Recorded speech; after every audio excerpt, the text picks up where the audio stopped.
Hey guys, it's me, Napoleon Doom, and I wanted to let you know about a little thing we call the Grimerican Pie Episode Art Contest. Yes, that's right. This is going to be a weekly contest by Grimericans for Grimericans where you submit the next beautiful piece of episode art to me, Nap, at Grimerica.com. Now, what is episode art? Episode art is just a little taste of what that interview for the week is going to be about, just to get people interested, just to get people looking at that interview and maybe clicking on it.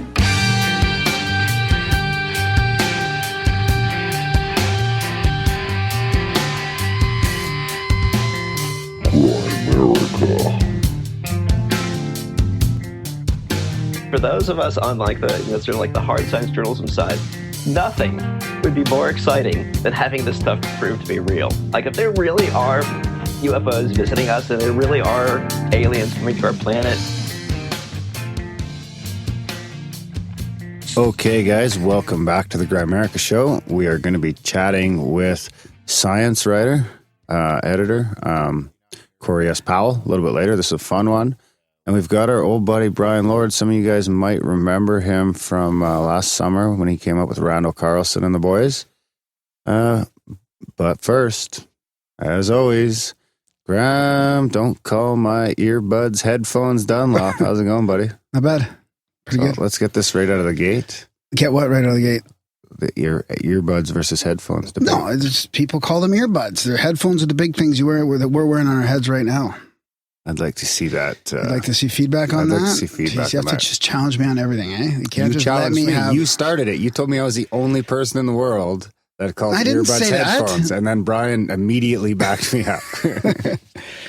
So yeah, I want to mention a little bit about Cory Powell and what we talk about. We talk about all kinds of good stuff, the star shot technique and a lot of space exploration stuff, energy technology, dark matter, gravity waves, and some of the up and coming stuff like CRISPR and editing the genome.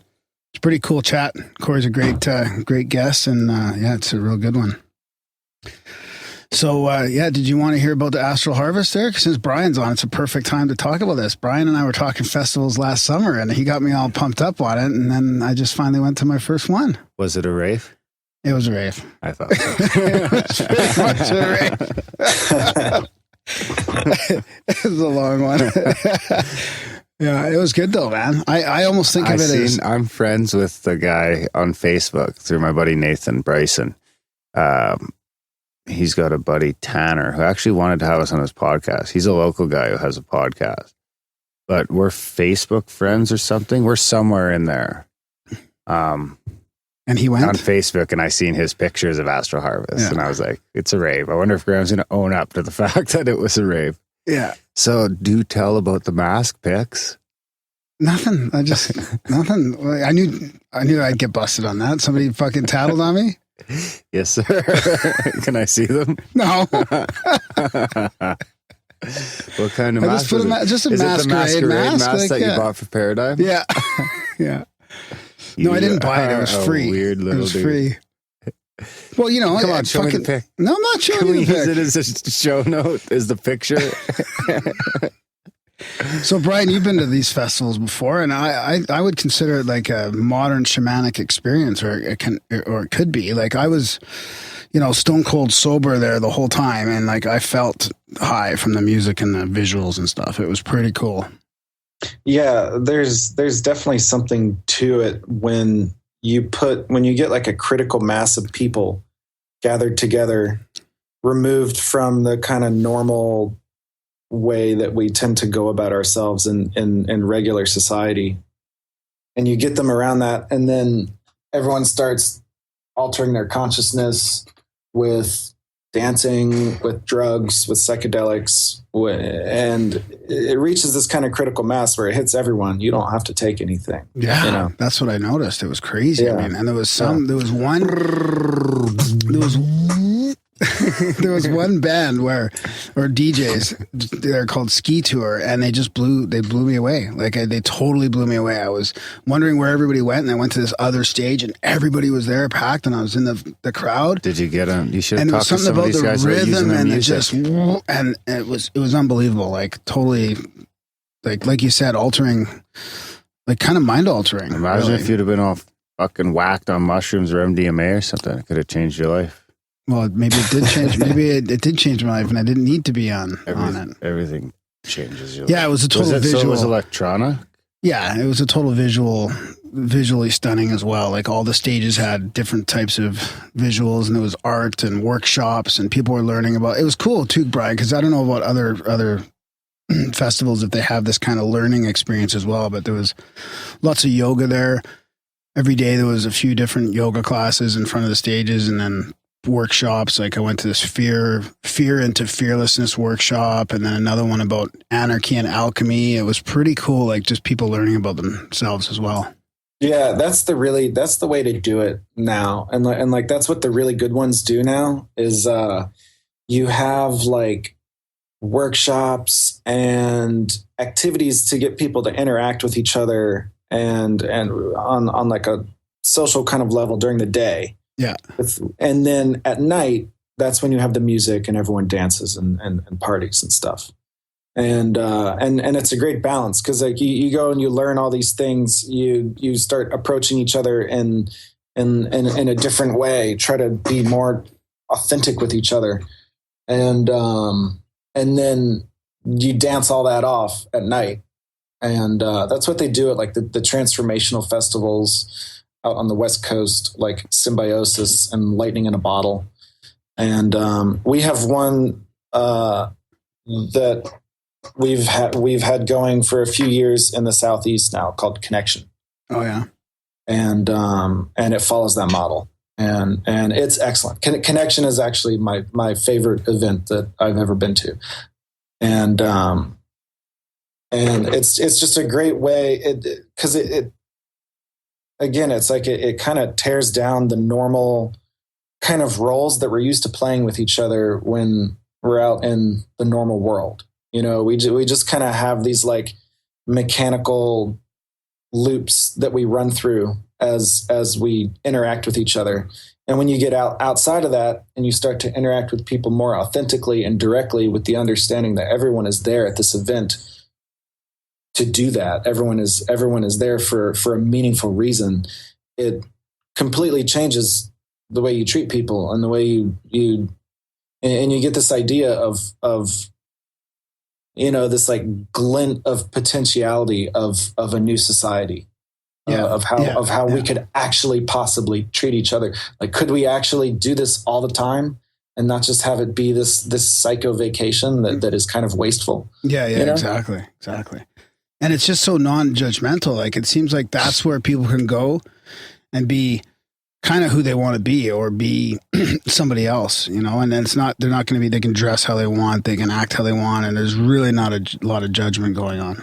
I don't think. Did you plan to wear the mask as soon as you left, or did you brought it? So, well, I just brought it just in case, and then I thought one night I wanted to just put something on my face. So, was everyone else doing it, or this was just you? So what do you mean? Was everyone else? I just saw him trying to get the vibe for it. There's dinosaurs. There's fucking light people. Are we gonna see? Show me this mask pic.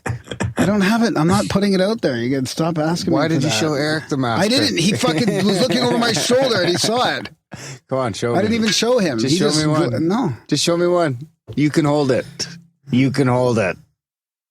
I'm just showing you other pics here. So, I mean, it is cool having the Instagram account now for Grimerica. So I put some stuff up there. Look, there's a lady writing poems with a typewriter for you out in the desert there. Was she stoned? I don't know. You didn't get a poem? No. Did the poem cost money? I wrote a poem on Instagram for that. Did you see it? You didn't see it? How would I see it? Well, I thought maybe you'd check out our Instagram account every once in a while. No. It's right there. Never. Roses are red, violets are blue. Darren is too skeptical, but Grimerica believes in you. I rest my case. That's good. Come on, Case, show me the mask. No. So, Bri, how have you been other than that? You got to tell us about your last trip here. Yeah, I went to Iceland, and I actually went to my first non-American festival. I went to a festival out there in Reykjavik. Wow. It was called Secret Solstice, and Nice. It took place right around the summer solstice, and it was really unique because Reykjavik is at like 64 degrees latitude. So it's so far north that the sun doesn't set. So I was out in Iceland for like 2.5 weeks and I didn't see nighttime the whole time. And but it was interesting for the festival because the sun never went down at the festival. So it was really disorienting. Yeah. After a while, because you kind of like lose your sense of when it's appropriate to stop. Yeah. or to start again, you know. And well, I noticed that up here. It was 6 hours north of here, and literally it would get dark around midnight, and it would start. Like I try to go to bed at 3:30 or 4, and it was already getting light out. So you don't it was like have 3 to go hours of darkness. That's Northern Manitoba don't get dark. Like you don't have to go much farther than that. 12 hours north of here, and it's yeah. Well, like normally, like because like I don't like day drinking or like getting too hot, and so normally like when the sun starts to go down, it's like okay, now it's time to like start partying. At like a normal festival. And then when the sun starts to come back up, it's like, okay, maybe I should like start to like, but the sun never even goes down. And it was just kind of cloudy a lot of the time. It stays cloudy a lot in Reykjavik. So you never had any sense of what time it was at all. and so that made for an interesting experience. And imagine in the winter, the opposite of that is shitty. Yeah. So how long does it stay dark for in the winter? Oh, like 3 months or something. I mean, you know, they get hints of it. I don't know. I just heard stories that it's just dark, and like it gets so dark and cold, they just kind of hole up and make their crazy art. I met this one guy that claimed to be like one of the guys for legalization of cannabis and other drugs and stuff out there. And he was kind of telling me about how that all works out there. And they have this, because of the seasons, because of how dramatic it is, they have this very kind of dramatic seasonal cycle to their music scene. Cause there are these psychedelic mushrooms that grow all over the island. And naturally, and they all sprout around September, October, like in the fall, just when it's becoming winter.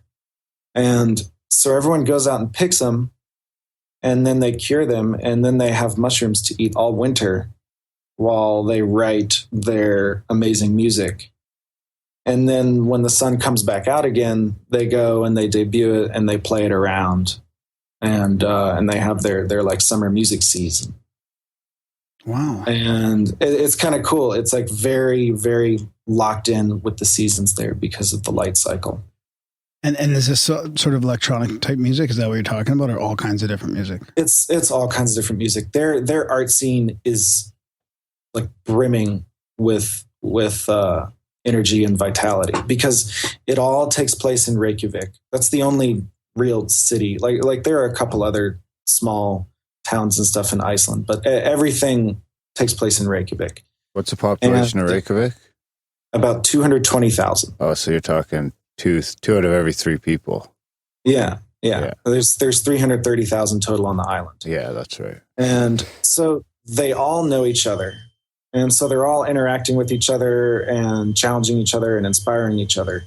So it's really, really vibrant. And whether it's their novels, their literature, or their visual art, their street art, their music, you can tell there's like something so distinct about it.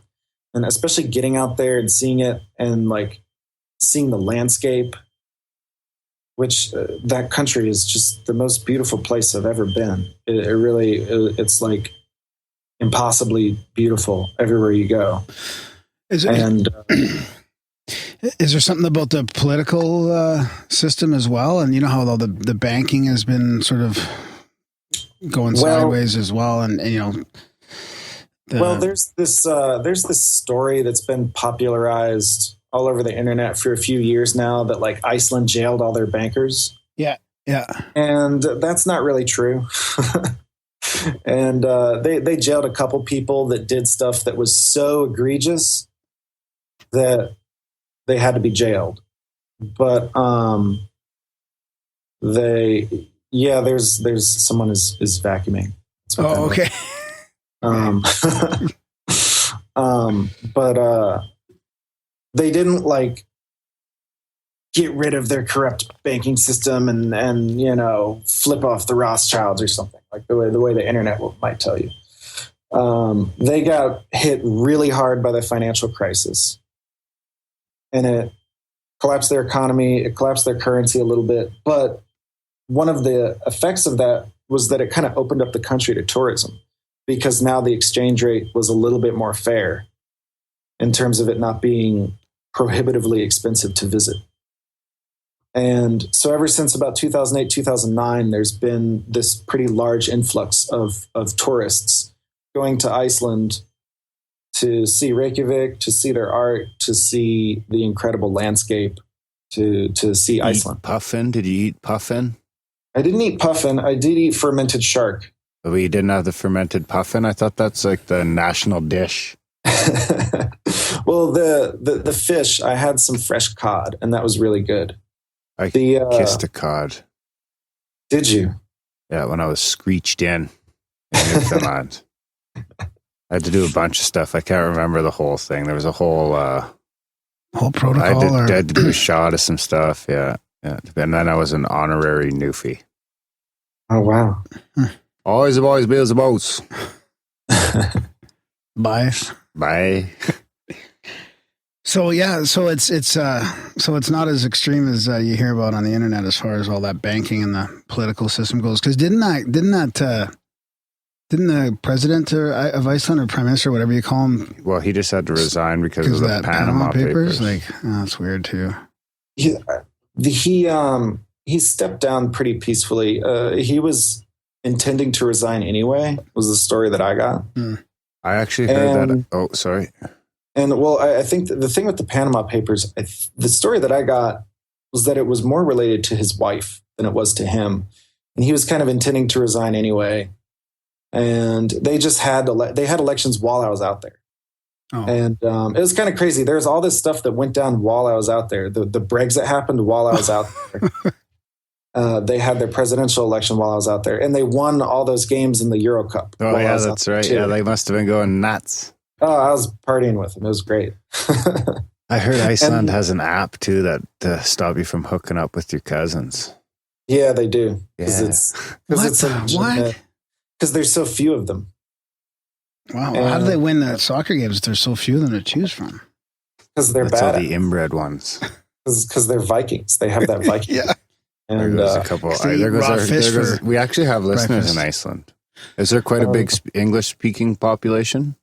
I mean, they all speak English. Yeah, that's what I thought. Because I think I was actually surprised by the amount of people that listen in Iceland. It'd be even more surprising since I found out there's only 300,000 of the fuckers. Yeah. Well, they do everything in Icelandic. Like, that's their language, and they use it for everything.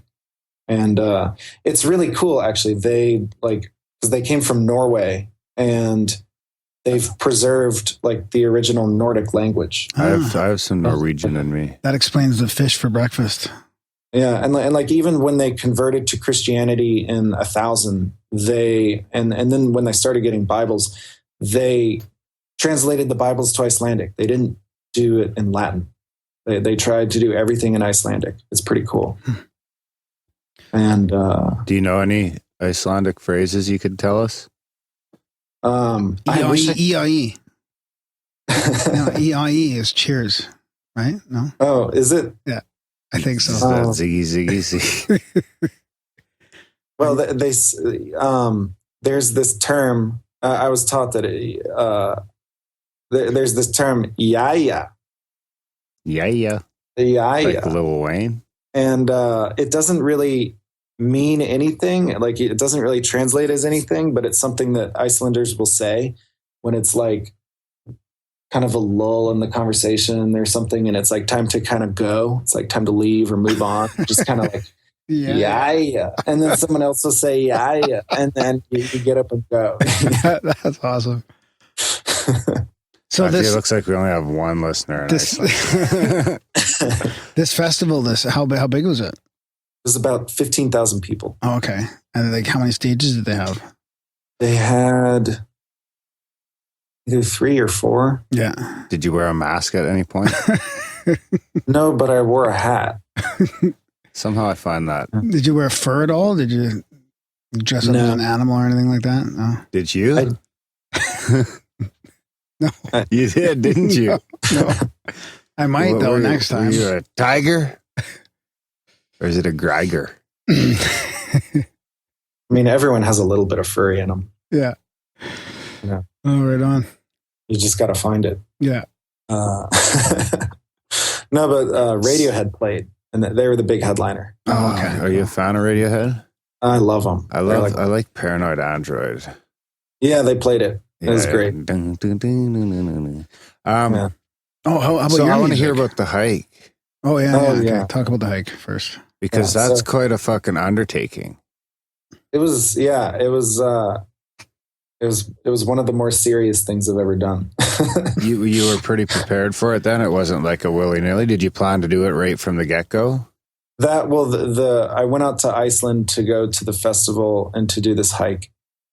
And also I had like a couple kind of goals, and those were the 2 big like activities though. And I hiked from Skogar to Landmannalaugar, which was 87 kilometers from just about kind of the south coast into the central part of the island. And I combined 2 trails. There's like the trail from Skogar to Torsmark, which is it's like 30 something kilometers, and then the trail from Torsmark to Landmannalaugar, and that's known as the Lauvegger. And it's like this famous hiking trail. It's one of the most sought after hiking trails in the whole world. And when you get out there and see it, you understand why. And it's like I'm from the South. I live in Appalachia. It's a rainforest down here. The kind of hiking that I'm used to doing is you go into the forest and you hike, and you get periodically rewarded for hiking. Yeah. Because you get to these like lookout spots where you can see the landscape, and it's amazing. And you get there and you stop and you pause and you look at the landscape, and then you go back into the forest and keep hiking, So just for scale, Graham, that's like from walking from here to your place and back. And then from here to your place, back to here, back to your place, back to here, then back to your place. For 87 kilometers? Yeah. Yeah. It's like 50 something miles. Yeah. And, How long did it take you? I did it in 6 days, but I took a couple days. I took one rain day because it was raining all day and I didn't want to walk in the rain. And then the first day I did 26 miles. I just did 26 kilometers. I did the whole first part from Skogar to Torsmark in one go, which was a bit overzealous.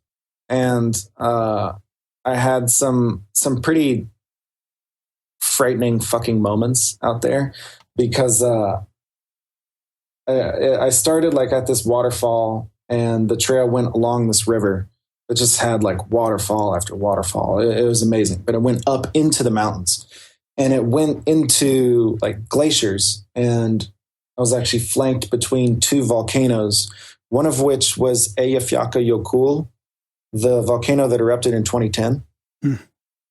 And there's a hut up there that was like kind of a waypoint. And I got there at like 6 o'clock in the evening, and I still had plenty of energy.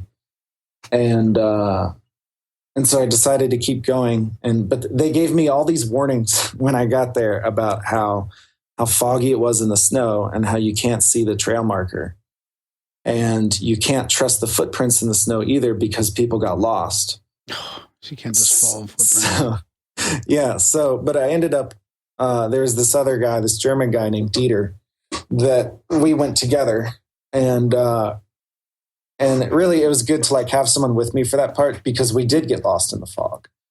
And where like, cause like there was this one part you could see, cause the trail kind of turned along the glacier, and you would get to this one part where all the footprints wouldn't be in the same orientation anymore, and they were just kind of scattered all around.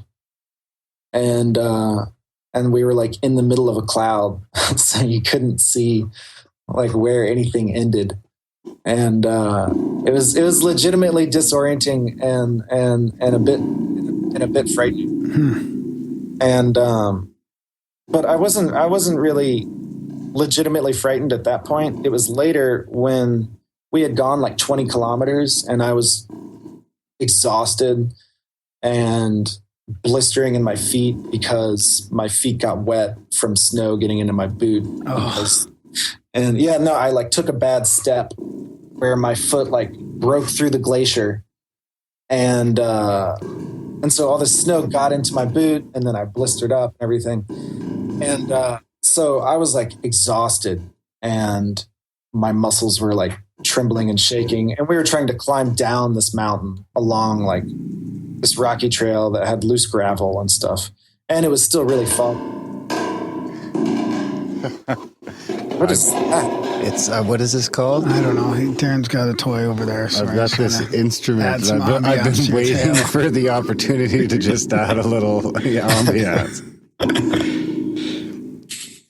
So your feet were blistering. You're walking down this gravelly trail, and I've been thinking about this moment ever since it happened, because I think we went off the main trail and we didn't really realize, because it was like it kind of went out on this rocky ridge where it was just a sheer drop off of both sides. Jesus. It was like that part in a video game. It was like that part in a video game where like if you fall, the camera doesn't even follow you, just like disappear. And it was like really loose gravel. I think it was just this kind of like lookout point that like some people walk out on to see the cool view. Yeah. Because it really didn't make sense that we had to go that way, but we just kind of did. and like I slipped on the loose gravel, and like a couple rocks like fell, all the way down. And like I felt myself fall to my death for like one moment, but it was like a moment long enough to like get the fear of death. And I had to like go down on all fours to catch myself and balance myself with this like 55-pound backpack on my bag, or on your back, on my back. Yeah. And then after that, it went from like this like tough but rewarding hike to like, we gotta fucking get to camp. Like it turned, all of a sudden the fun's gone out of it for a while. Well, or that was when it like really got fun. Yeah. Because really there's something like medicinal about the fear of death. About like when you like legitimately get the fear of death, it washes everything else away. It really clears your mind. And like if you want to get rid of the bullshit really easily, just like come face to face with your death, and you'll put your priorities straight really quickly, really automatically. Because you knew that if you actually slipped and fell off that, you're dead. Yeah, that's it. Yeah. Fuck. And but it was fine. I made it. Did you ever have that sense that the hikers get when you're on a cliff and you just feel like jumping? We talked about that years ago on the podcast, Aaron, when I was out. When I'm up on buildings, sometimes I feel like jumping. Yeah. I can't remember. Yes. It's an effect. No, there's a name for it. The call of the abyss. Is it? I don't know. I've had that fear of death a couple times. So that kind of like Nietzschean vertigo, is that? Yeah. I know that I did kind of, when you get onto those like cliffs, there is something that kind of draws you towards it. Yeah, you wonder what it would be like if you jumped off, kind of. Yeah. But no, but I did have the sense when I did finally make it that like I kind of wondered how more people don't die out there. And but most of them aren't as stupid as I am, because like really it wasn't. I made a couple bad decisions to like do that much on the first day, Right.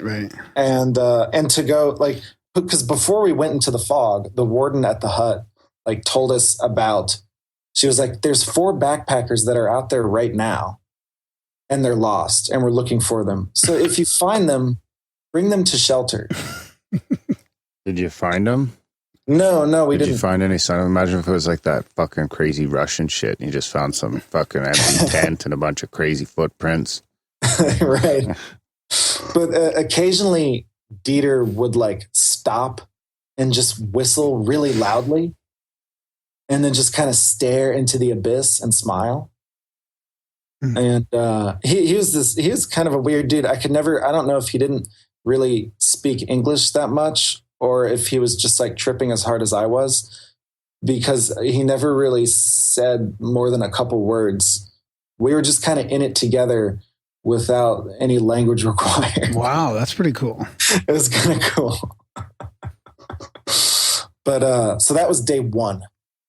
And I took like an easy day after that. I just hiked 6 kilometers to go to the hut that had a restaurant, because I like wasn't sure that I was going to be able to do it because my feet were like destroyed. I limped 6 kilometers is what I did. It took like all day. Not all day. It took a while though. I was limping on the trail, and I wasn't sure that I could do 55 kilometers where I was going to have to ford glacial rivers and stuff. Yeah.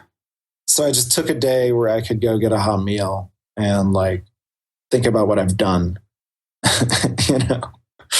And did Dieter stay with you? No, he left. He took the bus. He went back to Munich or something. I don't know. Did you see any trolls? I heard about trolls. I didn't see any myself. I did see a couple rocks where elves live. Right. There's a lot of lore there in Iceland, eh? They like, don't a lot of people believe in that stuff? Yeah, and I saw a documentary about it. It was crazy. Yeah, and so, some of them, it's like they're not going to say like, yes, I believe in elves, because of the way the kind of modern global society would sort of frown at it, and you know, you want to have this kind of healthy skepticism and not seem like old fashioned and just believing old wives' tales and stuff. But at the same time, every single one of them has a story. And because that was like one of the things that I would want to ask them about. And like, it's one of the things that everyone wants to ask them about when they go out there. So they're used to getting the question, and they all have a story. And some of it you really see, because like one of the more common stories is that when they're like building roads or building buildings or something, they like run into this huge stone and they need to move it, and they try to move it and all their machinery breaks. Like the engine on the bulldozer just shuts down. They hit it with an axe, the axe shatters. And it's because elves live in that rock.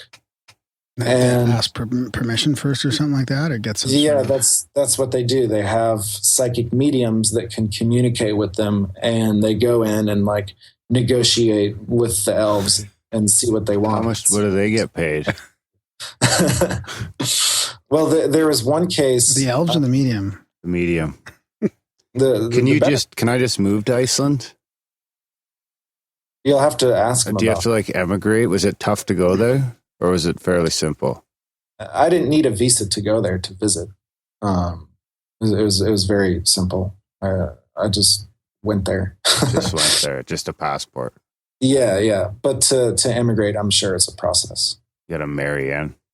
Because they probably welcome new genes. No, well, I know that there's a way to do it, but I know that they also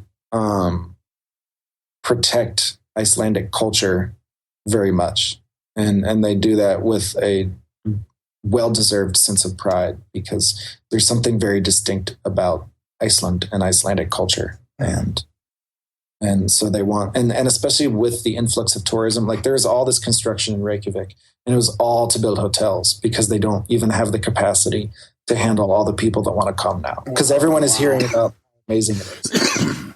So let's get back to the psychic and the elves. Sorry for the interruption again. Oh yeah. So I did a tour in Reykjavik about ghosts and elves and spooky stuff. And we saw this rock.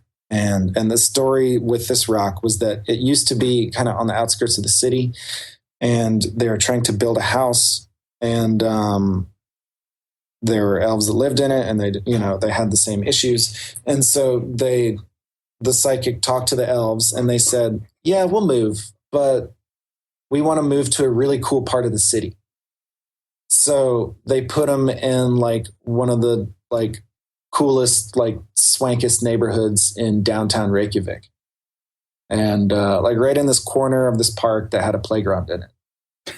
and they were cool there and everything was good. And like I have a picture of it. You can look at the rock and you could see like this little like imprint in the rock that was in the shape of a door. And like that was the door to their house that the elves lived in. And so some of the stuff like that, it's like you see it with your own eyes, and it's like, well, I don't know.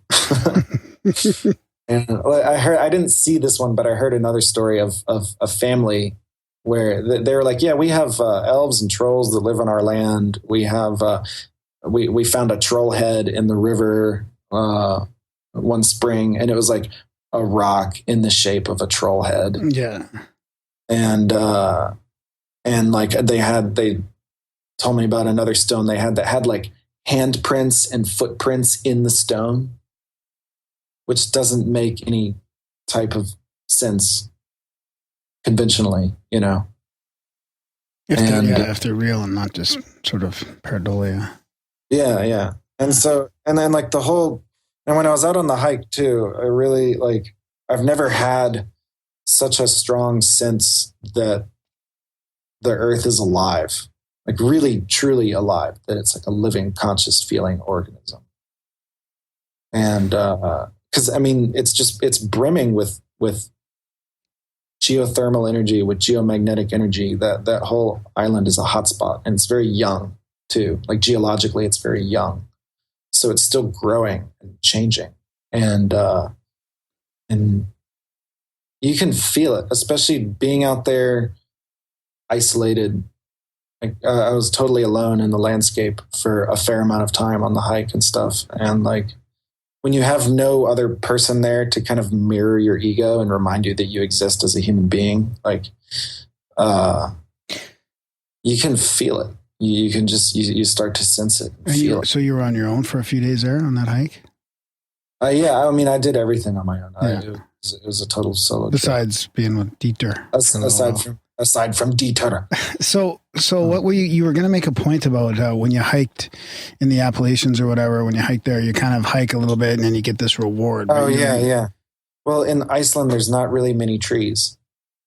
So you're constantly, perpetually rewarded for just existing in the place. Right.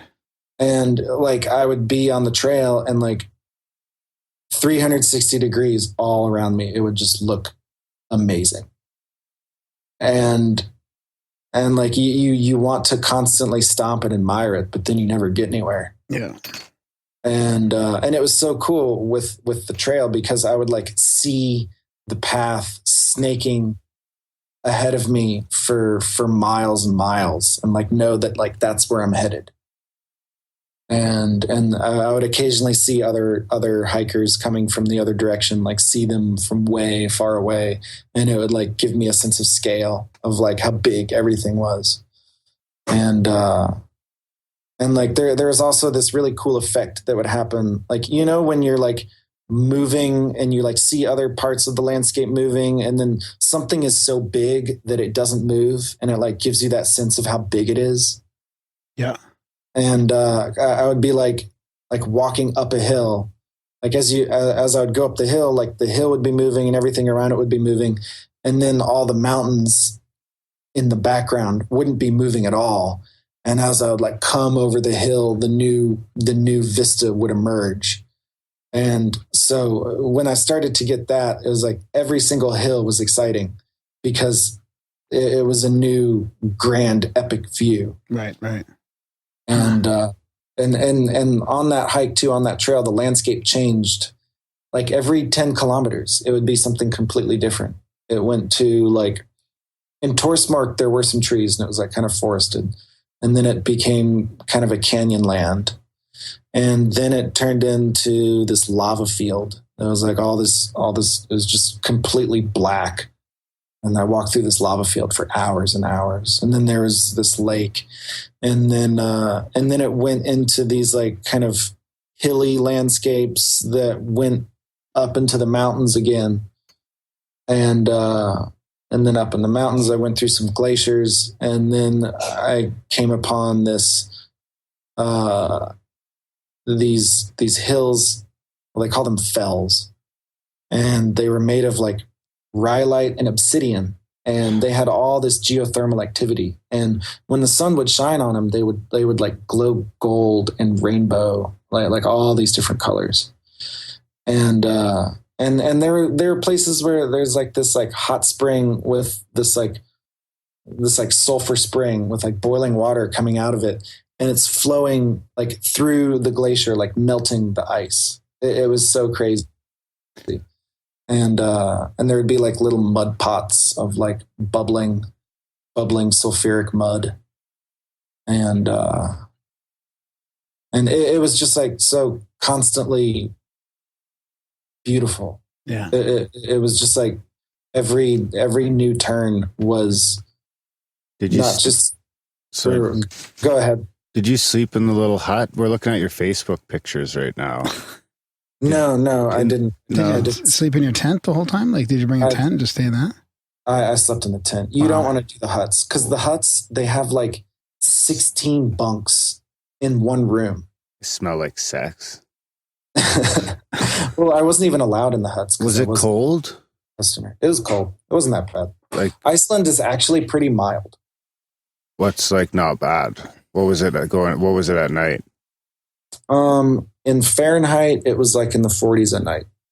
So like probably like. What about in our language? Like 5 or 6 degrees. Yeah. Yeah, that sounds right. In Celsius, it was between like 5 and 11. Yeah, that's not bad at night. Range.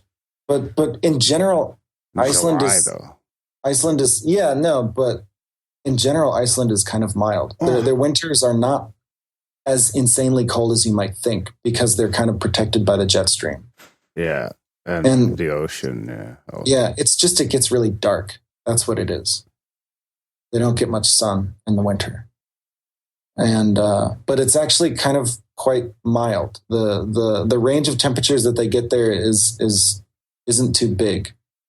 And like it gets cold in the winter, but it doesn't get like insane Arctic cold. It's pretty it's closer than I thought to the UK.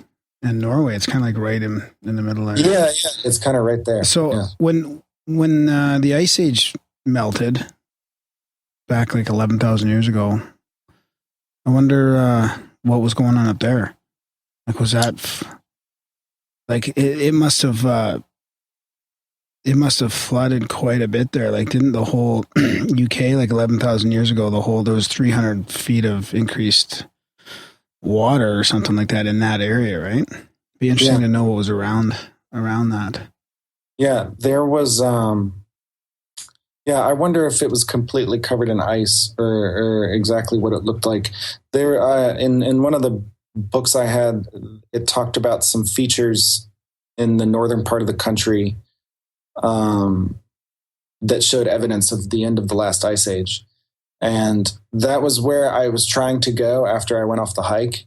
And the bus routes weren't open yet to go north in the way that I wanted to go, because they were still trying to. It's like all the roads, aside from like the main highway, they have all these other roads that they just leave them as dirt roads because it gets glaciated during the winter, and so they're very kind of seasonal, and so there's no point to even pave it because it would just get eaten up by the earth. And they hadn't opened up the path to the north yet. So I wasn't able to get there to see some of that stuff. But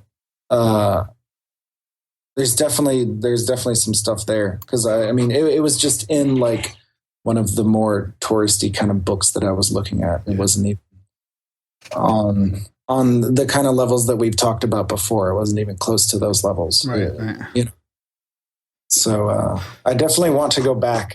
Yeah, it sounds interesting. I want to go back. Yeah. So what do you got planned now? You and I were talking a few months back, actually quite a while ago. You were trying to decide whether to go down the sort of scientific route for school, because you're quite the bright guy, or if you should go down the more metaphysical route. And yeah, because my lifelong interest has always been studying consciousness and studying human consciousness, and so you get into parapsychology. Yeah.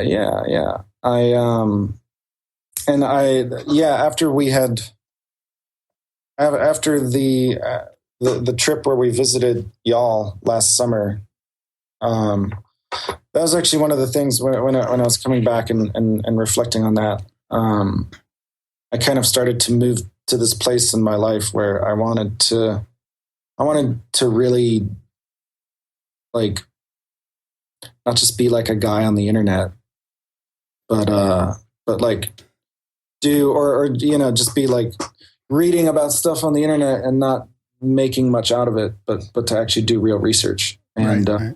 and so so I started to move towards, going to school and stuff. And originally I was thinking that I might have to go to kind of a conventional grad school and go in as kind of like a double agent, like not really tell them what some of my opinions might be, and get the accreditation, and then roundly destroy my reputation when I started talking about human consciousness and parapsychology, because that's what happens, Yeah.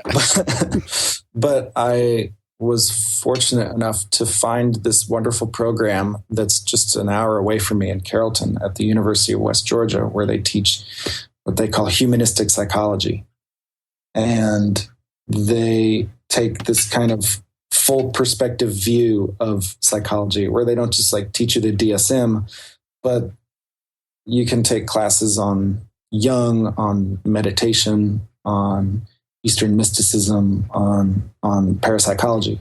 And parapsychology in particular is like one of my more special interests that I'm kind of trying to point myself kind of vaguely towards. And I don't really like the term parapsychology, because it's like paranormal psychology. It implies that it's something abnormal. Yeah. And I think it's just psychology. It's something that's very natural. But it's unconventional to the current ways of thinking. And because right now we're very kind of imprisoned by this type of materialism that wants to describe everything in physical terms and disbelieve the existence of anything that could possibly exist outside of those terms. Yeah. I was going to ask you that, where you thought that the mainstream, our paradigm falls short as far as consciousness goes.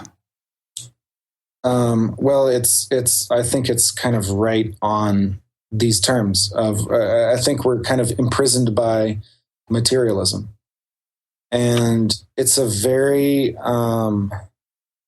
seductive prison, because it works. Yeah. Yeah.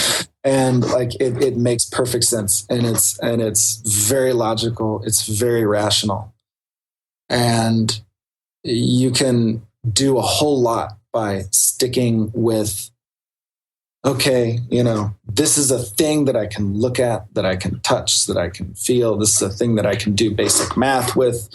It works. It always works, and but I'm not entirely convinced that the universe is actually rational, or that nature is actually rational.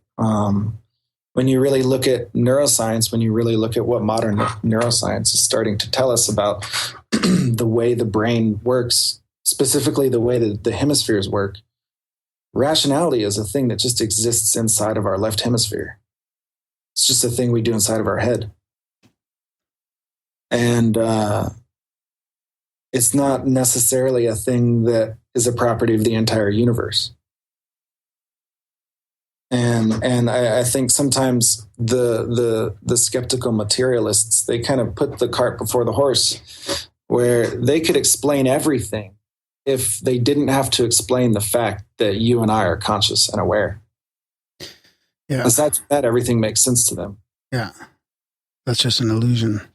Yeah. And some of them actually try to, their logic leads them to this point where they want to say that it's an illusion. And it's, no, actually, it's the only thing that you really know is that you're aware. And now I hear that they're creating altered states through, let's say, mechanical means, or through scientific means in people's brains. And now it seems to me like it's pushing them towards, well, this is causation and not necessarily just because I can create a similar experience in your brain like an OBE, mm-hmm. or in your consciousness like an OBE by fucking with your brain or whatever. Yeah, like the God helmet. Yeah, exactly. Or you give someone DMT and that happens. I guess. I mean, I was thinking more purely lab style. Yeah. Lab style stuff, but you know that all of a sudden that means that your brain is causing that. You know, I don't think you can just say that. It just because you can create something similar to an OBE doesn't mean that your brain creates an OBE. Yeah, and because their model is that the brain creates consciousness, and this is what's known as, David Chalmers defined this as the hard problem of consciousness. Yeah. There's soft problems of consciousness and there's hard problems of consciousness. The soft problems of consciousness is stuff that we're actually pretty good at answering those questions. And that's about like the kind of neural correlates of like how you do pattern recognition and how your senses work and those types of connections that go on. The hard problem of consciousness is where does it actually come from? Yeah. Like, cause is a neuron conscious? At what level? Or does it take two neurons for something to be consciousness? Or is it not two? Is it some kind of critical mass of 100? Or, when you reach some power of 10, and that's the kind of, it's 42. But that's the kind of model that they kind of work with right now. There's this kind of assumption that like the transhumanists and the materialists want to make, that it's really just a matter of complexity, and that once our computation reaches the necessary level of complexity, then we can start producing consciousness, and that it is just this kind of like purely emergent physical thing. Yeah. And again, with logic and rationality, there's something very, very seductive about coming to that conclusion. It's kind of an easy conclusion to make. You can see it really clearly, but I'm not convinced that it's really that simple. I don't, just because of the kind of primacy of awareness that is so obvious if you just pay attention for a second. Yeah. And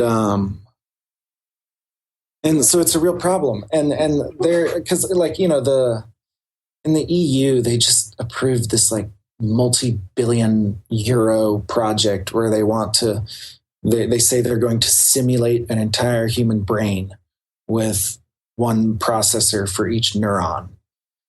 And they say they're going to do it in 10 years. And like, I'm looking at it and it just seems like a joke, because we can't even simulate one neuron to its full capability, and then here these guys are thinking we're going to simulate an entire brain, and that we're going to upload our consciousness into computers, and that our brain is a computer. And it just seems like these people are just trapped in their own metaphor. And missing that we're all really connected. Well, that it's more complex than binary logic. That like nature is more complex than true or false, 1 or 0. And we've known this for 100 years, ever since quantum physics emerged. We've known this, that it's not true or false, it's true, false, or maybe. But we've been so seduced by the power of our digital binary computers that we think if we can just reach this high enough level of complexity that we'll have this singularity moment where all of intelligence reigns over the universe. And it's a fun mythology, but I feel like it doesn't agree with the reality of consciousness, and it doesn't agree with the reality of physics either. And I think it's a very serious question. This question is the threshold of whatever the new paradigm is that we're moving towards. It's this question of this interaction between consciousness and physics, because there is no model for this that has emerged. We don't know how to talk about it. Our language kind of limits us in and of itself, between like nouns and verbs and that separation. They did a poll of all the world's top physicists a few years ago, asking them what they thought the correct interpretation of quantum physics was. And they got 16 different responses.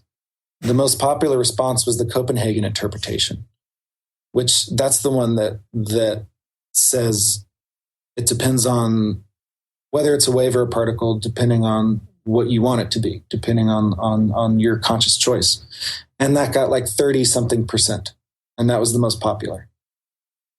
And so the thing to take away from that is that no one knows what's going on with physics. So, when CERN tells you that they found the God particle and that they're about to have a theory of everything, it's just like their own little story that they're telling, because it's not as simple as that. And there's something really big that we're missing. And it's not the question of where mass comes from. It's the question of where consciousness comes from. And there are some really interesting emerging models that I've been getting into. Yeah. I was going to ask you what's resonating with you as far as like, what's your sense of what may be behind all of it? Well, there's one guy named Roger Penrose, who is a very, very highly renowned British physicist. He's done a lot of really incredible work on black holes, on gravitation, on quantum physics. He wrote this. He's written a lot of books. He wrote this one book called The Road to Reality that I tried to get through this book, and I'm still kind of working on it. But it starts with basic arithmetic, and it ends with like superstring theory. And it takes you step by step there in like 1,000 pages. And I got about 400 pages into it before I didn't know what he was doing anymore. And I was pretty impressed with myself for getting 400 pages through it, because it got weird really fast. Like before I even got through 100 pages, it was already past like all the math I ever did. But anyway, he has this kind of working theory that he developed with this anesthesiologist. And you think about an anesthesiologist, his job is to put you in and out of waking consciousness. Yeah. So, I know who you're talking about.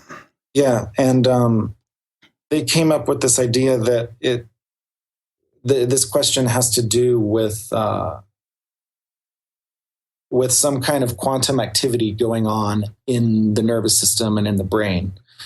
And they targeted microtubules because of something about their molecular structure. It provided for the right type of quantum indeterminacy that they were looking for. And so they're looking for that bridge between consciousness and the indeterminacy of quantum physics, with like that idea that like with our conscious intent, with our will, we can kind of nudge those probabilities in the directions that we choose to.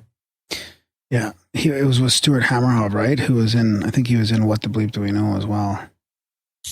Stuart Hammerhoff was the guy. Was that his name? Is that the anesthesiologist? I'm forgetting his name. Right? I think so. Yeah. University of Arizona. Is that ringing a bell? Yeah, maybe. That is fascinating. Yeah. No, that's one that's interesting, but they don't have it really fully fleshed out. It's just this kind of suggestion that, well, maybe it's something like this, you know. Another one that I find really interesting is this guy is named Dr. Edwin C. May, and he was the director of the U.S. government's psychic spying program for a number of years, where they were using remote viewers to figure out where like Soviet nuclear silos and stuff were. Stargate? And not Stargate, but psychic spying. And they had success, but they didn't know how they had success. But they had success. And their program got defunded by the government, but he continued to do research, and he recently published a textbook called Extrasensory Perception. And that was actually how I found the school that I'm going to, because I read the book, and in the back it had like a list of researchers, and I found this parapsychologist in Georgia. I was like, what the hell are you doing in Georgia? And that was how I found the school and everything.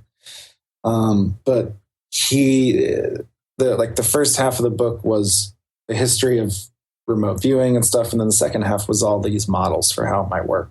And one of the more interesting ones had to do with entropy, because what they noticed was that remote viewing would work better when the thing they were trying to remote view was something that had a high amount of entropy, and something that had a high amount of what we might term disorder or chaos, although I don't really like using those terms to describe entropy. Entropy is kind of a weird concept. It's this strange kind of mathematical abstraction that we do when we're trying to mathematically describe a system and all of the agents that are contained in it. But so they would have an easier time remote viewing something like an underground nuclear test than they would something like what card is under the hat. Because if you think about it, like trying to remote view whether it's a ace of spades or an eight of hearts, it's hat, there's not much. It's like a disturbance in the force or something in a way. Yeah, like it really is. It really is. And there's not much there. You got to be really good to notice that subtle disturbance in the force for a deck of cards. Whereas trying to figure out exactly where the Soviets just detonated a nuclear weapon, it might be a little bit easier to detect that with your psychic capabilities. And out of that, and out of some other really interesting work, there is this researcher named Dr. Robin Carhart Harris, who's working in London. And he's doing really awesome stuff looking at psychedelics and how psychedelics work on the brain. And what they've found is that when they use magnetic encephalography to measure brain activity when you're in a psychedelic state, there appears to be higher entropy going on in the brain in those elevated states of consciousness. And so they came up with this entropic model for consciousness in the brain, where our sort of scales of what we talk about for whether we're conscious or unconscious, whether we're awake or asleep, it's not like a binary thing, but it's kind of a sliding scale dependent upon the entropy in the activity of our brain. And so when you're asleep, when you're in a coma, there's less activity, there's less entropy. When you're in your normal waking state, you're just below what they call criticality.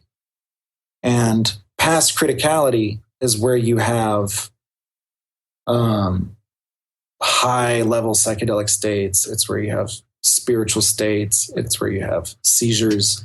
It's where you have those those expansive levels of consciousness that we don't know how to describe.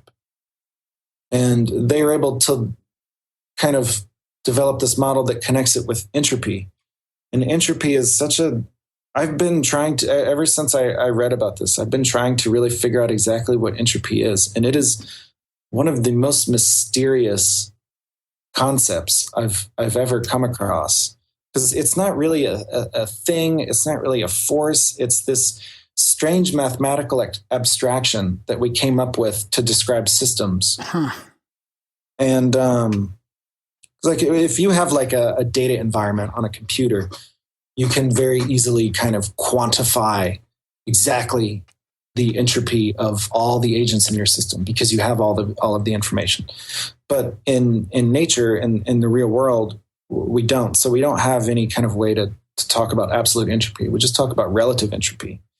And when we talk about relative entropy, it's arbitrary depending upon the scale that we're talking about, because you have to quantify what the agents in the system are. And so that could be individual atoms, it could be individual molecules, it could be individual people in a society.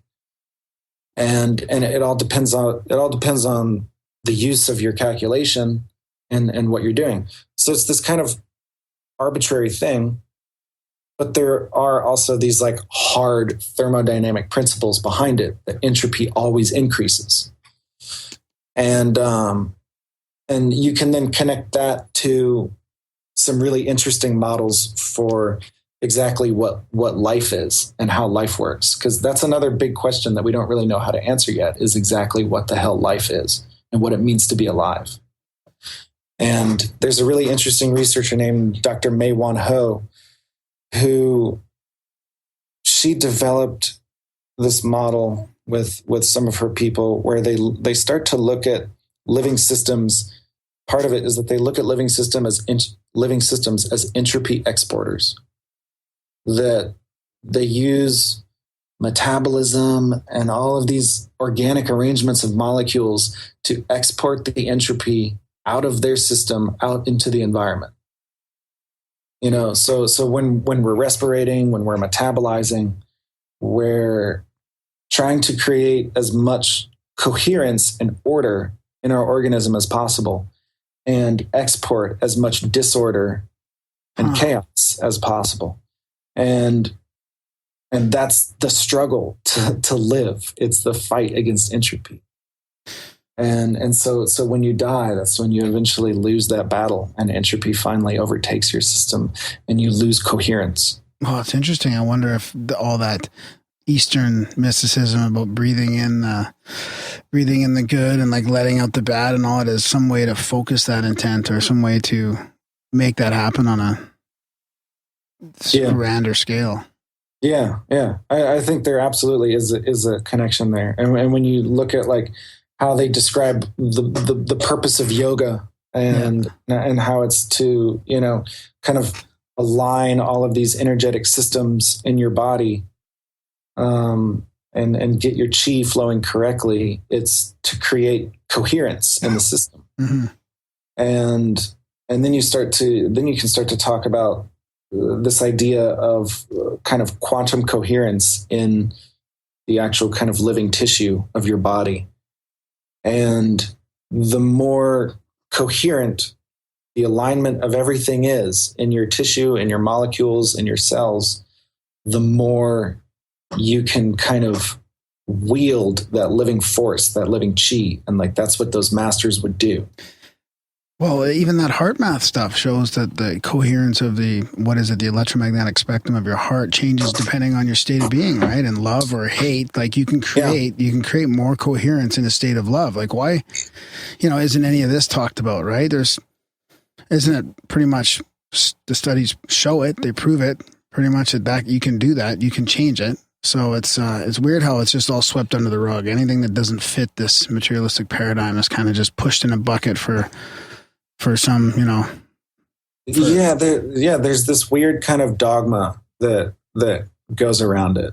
And well,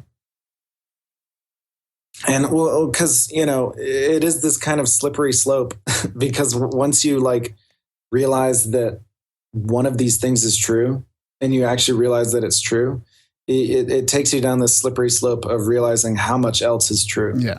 Yeah. And it is dangerous. It's absolutely dangerous to the current ways of thinking. Yeah.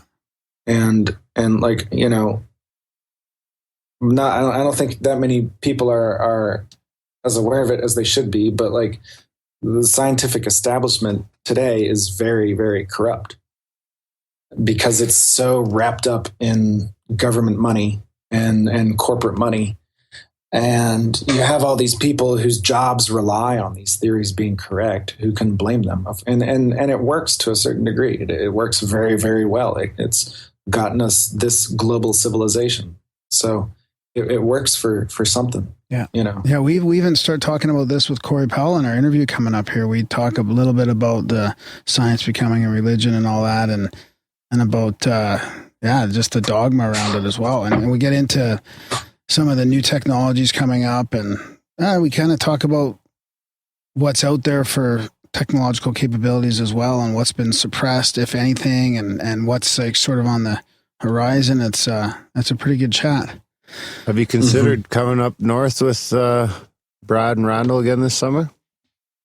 I would love to. I think they're going to Washington in August or September sometime. Oh wow! I'm starting up school in September. Oh, and yeah. I kind of spent what spending money I have in Iceland. Yeah, you got to recharge. I got to recharge, and I'm shifting my focus towards like starting to shift into like, okay, I'm going to be in school again. Yeah, and everything. Man, I would love to come up again.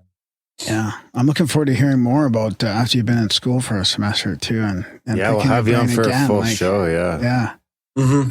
This is practically a full show, actually. Yeah. We've been going like a little bit over an hour. Yeah. It flew by though. It absolutely flew by. I don't think we'll just skip the quote and everything. We should. Can you send us some of your music for? I'm actually also. I have the goal before I start school of finishing up this album that I've been working on for like 2 to 3 years. Nice. Can you get us a sneak peek for the show then, or what? Yeah. I can send you something. It's I don't have anything mastered yet. Send me 2 songs. Yeah. I can send you some stuff that you could use. Yeah. And I need it right away. Yeah. I'm starting editing as soon as we're done recording. So this is going to release probably tomorrow sometime. Tomorrow or Sunday. I don't know. Now I'm going fucking stampeding. Oh, yeah. Jeez. All bets are off. Do we have anything we really got to get into? No, we just got to talk about, we could just do this. Graham no. Just shut that off there. Shut that off. We don't want to talk about that. I've given that to a few people for their ringtone. Thanks, buddy. So, we just got to say thanks to everybody for supporting the show. Check out grimerica.ca/support. I got some t-shirts in. And check out all the different options there on how to keep us ad sponsors, bullshit free. There's a picture of the t-shirts on our Instagram now, so they can search our Instagram, and you can also see some pictures of the Graham's Rave. Yep. Astral Harvest. Were you the oldest guy at the rave? No, there's fucking families and old people there. I told you, man. I wasn't the oldest guy. I'm only 45. Jeez. It's everywhere. And I don't have anything to really plug, although I do have vague plans to have a website and a blog once I really kind of start to do real work where I'm going to start to like put these thoughts down on the paper. I'll give you a page at Grimerica. Really well organized. Yeah.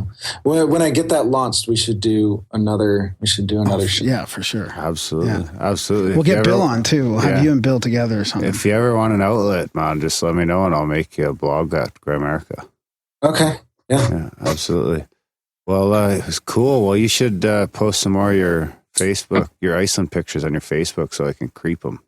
Yeah, I need to post more. I took like 1,400 pictures and I didn't take enough. Yeah, because I think there's only like 15 on your Facebook. Yeah. I'm going through. I'm trying to post just the best ones, and it takes a while.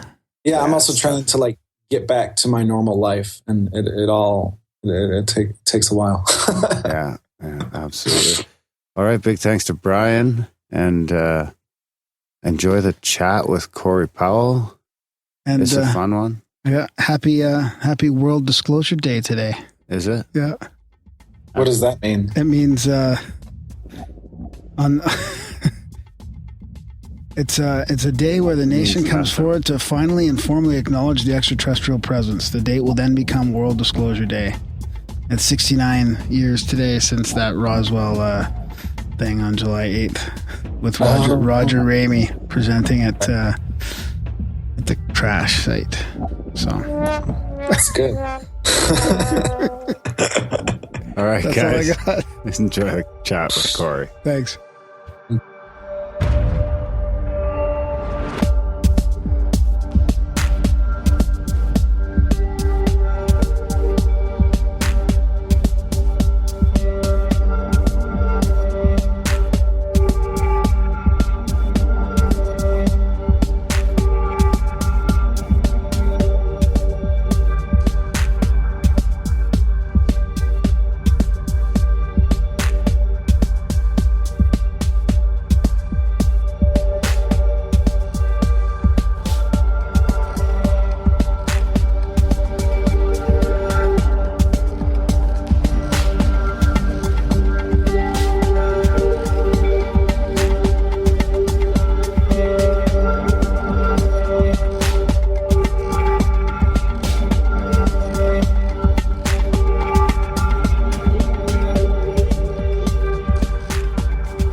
All right, so tonight we've got Cory S. Powell here. He's the science editor at Aeon Mag, and he's a contributing editor and blogger at Discovery Mag. Actually, I think he's worked for Discovery for a long time.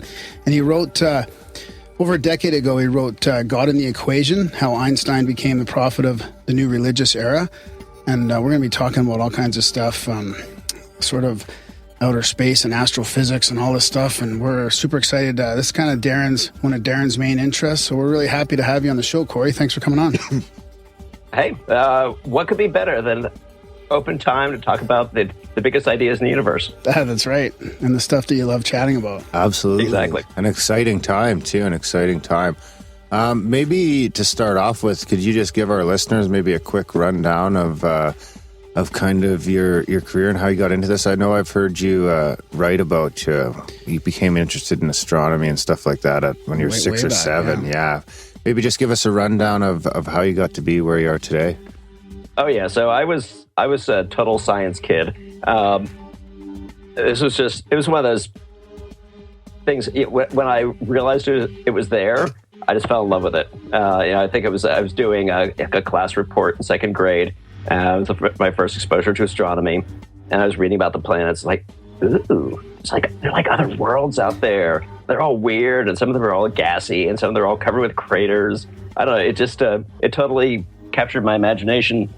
And when you're a kid, 6, 7, 8, years old, you can read all those little books, and every detail sticks in your head. All the time I'm doing reporting, as an adult, and I think, I wonder how I know that. Oh yeah, I think I learned that when I was 7. I feel like about half of all the things I know, I learned from reading kids' books when I was in elementary school. If you could somehow capture that, from 7 to 12, where you're just so malleable and if you could pill that out, man, and sell that, you'd be a billionaire. Yeah, that's all those people who are doing brain research, trying to tap into brain plasticity. Man, if there were a way to make my brain the way it was when I was 7 years old, that would be awesome. So, I followed probably a not incredibly unusual career arc. I got to college, and I had all this kind of fascination with astronomy and physics. And then really started buckling down to do the hard work, and discovered that I loved the stories of science, but actually having to sit down and do it, it takes a special kind of personality. It takes a focus and a patience, and if you're a little bit kind of ADD-ish and all over the place, and your curiosity keeps moving you in different directions, turns out that's actually not a great personality for doing science. But it is a great personality for talking to scientists and for going into journalism. So it never even occurred to me until after I graduated that there was such a thing as science journalism. That somebody actually made these radio shows and TV shows and magazines and things like that. And so I kind of poked into that world and discovered that it was this was exactly what I loved. It was all this knowledge. It was also storytelling, and it was a bunch of other people who were basically science dropouts like myself, who had sort of gone through the same experience. So we were these kindred spirits. And so then I've you read off a little bit of my bio. I was on the board of editors at Scientific American for about 8 years. Mm-hmm. That's the serious stuff. That's where you're working with scientists who were honored just to be invited, and it's a very sort of very high end kind of thing. I spent a bunch of years at Discover magazine, which is working more with journalists, getting to do sort of a wider range of stories, including some of the loopier stuff that Scientific American folks turn up their nose at. and then about 4 years ago, I left Discover, and I've done a number of different projects. So I was a consulting editor at American Scientist magazine. I was doing a bunch of freelance work. I just about 6 months ago, I started this job at Aeon as their science editor, and I've been working on a series of books with Bill Nye the Science Guy. So I'm trying to be in as many different places as I can after many years of being just kind of like an office worker, very focused on putting out one magazine, Discover magazine. It's kind of nice to be just to be able to chase anything that catches my interest right now. Yeah, it sounds fascinating because you must be able to step back a ways and look at it from a multidisciplinary approach as opposed to having to drill deep into one certain thing. You get to sort of play around with all kinds of different things. Well, yeah, that is that's the great fun of being in the media world. The downside is that often the paycheck is terrible, but as long as you can eat, or if you happen to have a wife who's a doctor, which I happen to have, which is extremely convenient, and not just for the prescriptions. I feel like this is it's a very, I call it's sort of a luxurious life to be able to just kind of.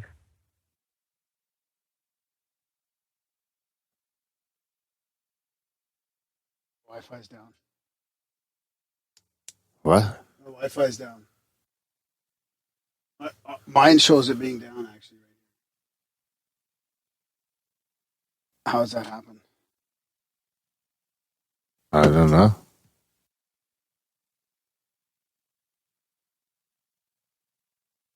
Well, it must be his then, maybe.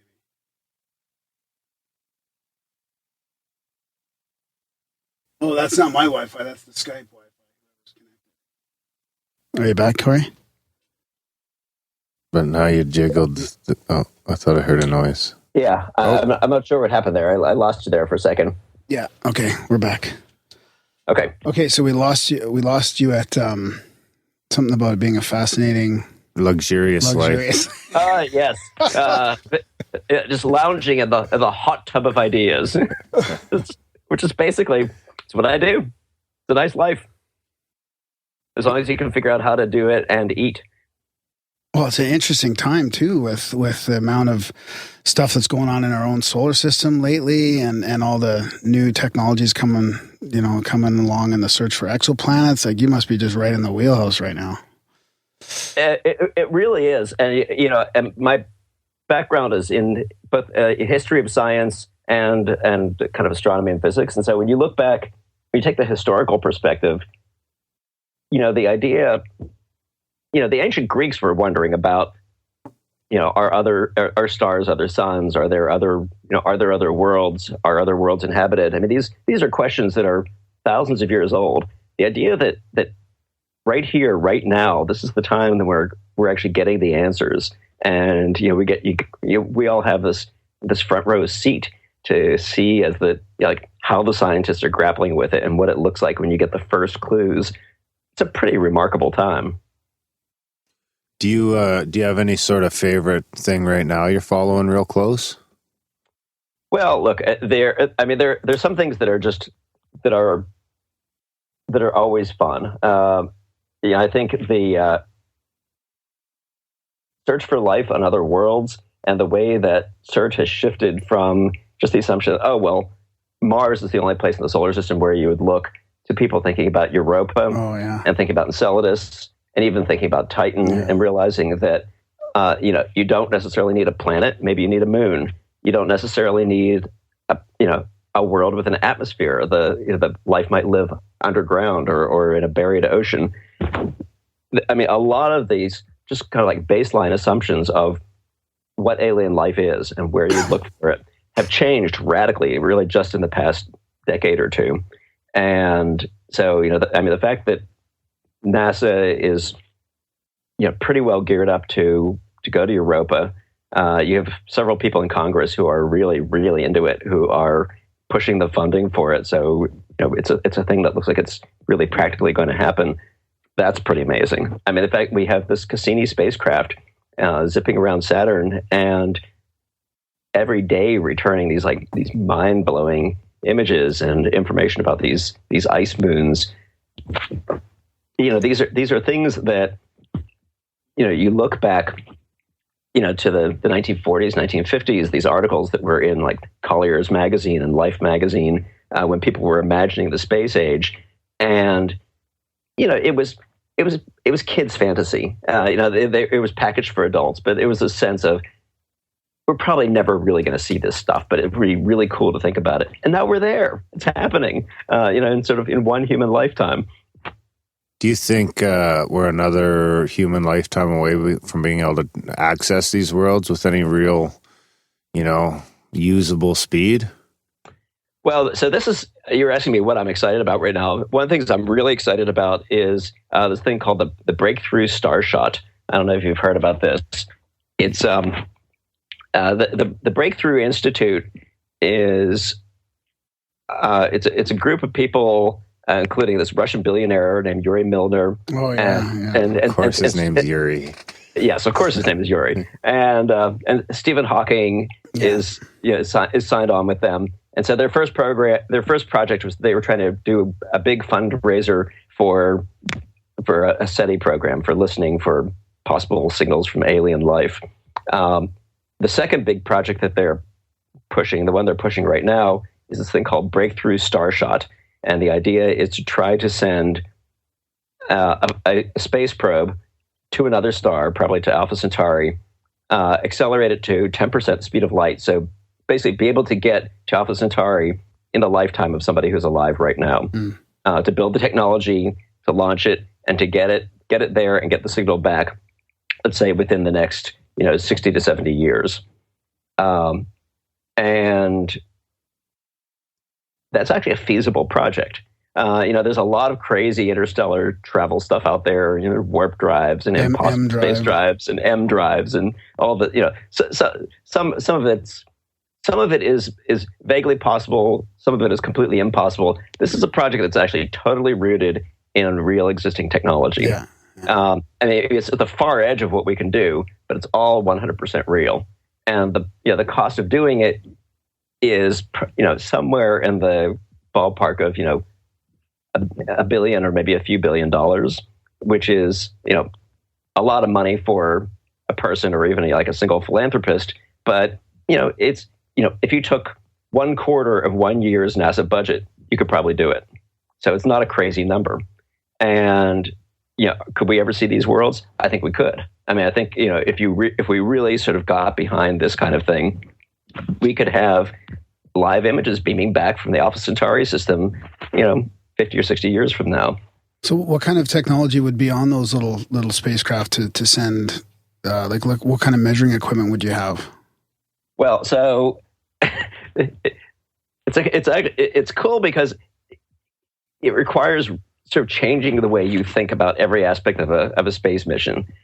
you can't build a rocket that will go 10% the speed of light. So the idea is that you would do it with a laser-powered light sail. Yeah. Essentially, you have a giant space kite, and you have a giant laser array on the ground, and you blast your kite with a laser beam, and the energy, the momentum of the laser beam itself accelerates this thing incredibly fast. Then at the center of that sail, you need to be as light as possible. So you have what they call a chipset. It would be a space probe that is maybe, I don't know, it's at most it would be the size of an iPhone. It might be more like the size of like a saltine cracker.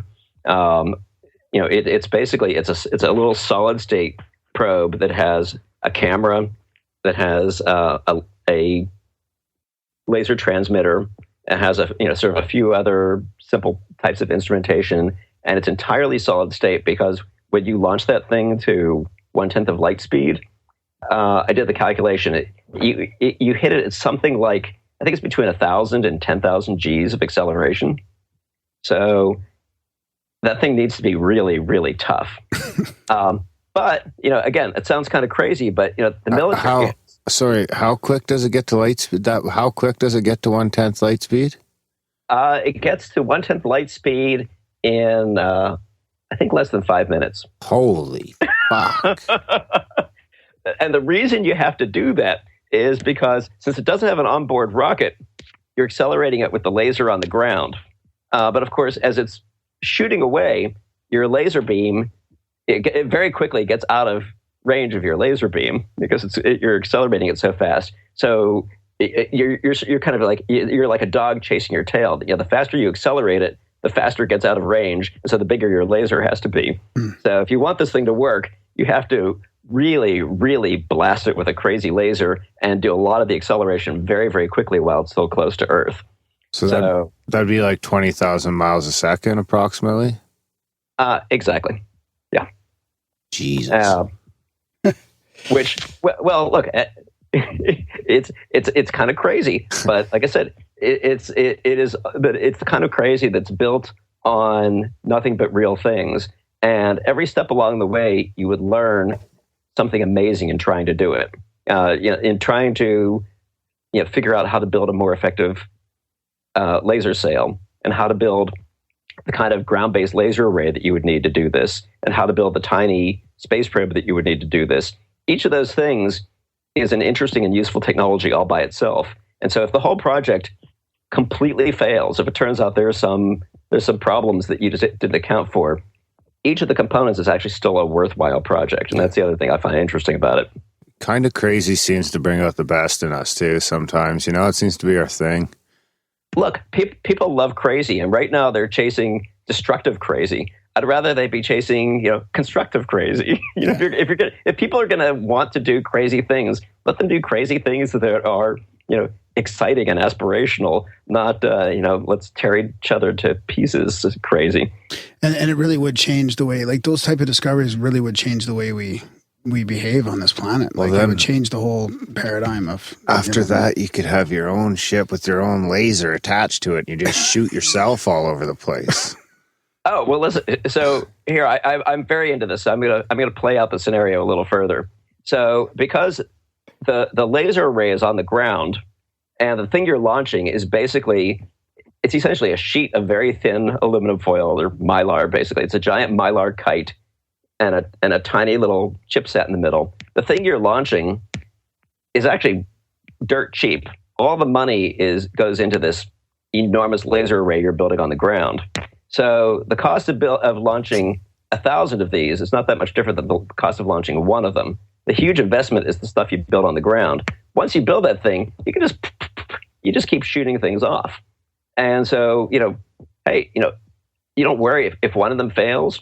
Doesn't matter. Send 10 of them. Send 100. Send 1,000 of them to Alpha Centauri, and see what all over the place at that. You just start sending them in every direction, and they'll reach different stars at different times, and maybe 90% of them will fail, and it doesn't matter. It totally changes the way you think about space travel, and then again, you think about what are the stories that are coming back. Where every year we're seeing planets around another star. The stories that you're reading about in the science section of your website or whatever people are going to be reading by then. The story is, today, we're expecting first images in from Tau Ceti, where we think there might be, another Earth. That kind of news could be routine, right? And that's the kind of news that would take like a few years to get here. Like Alpha Centauri, that message will take 4 years, right? Because we still couldn't jump. We still can't beat that light speed. Right. Do you think there's a way around that?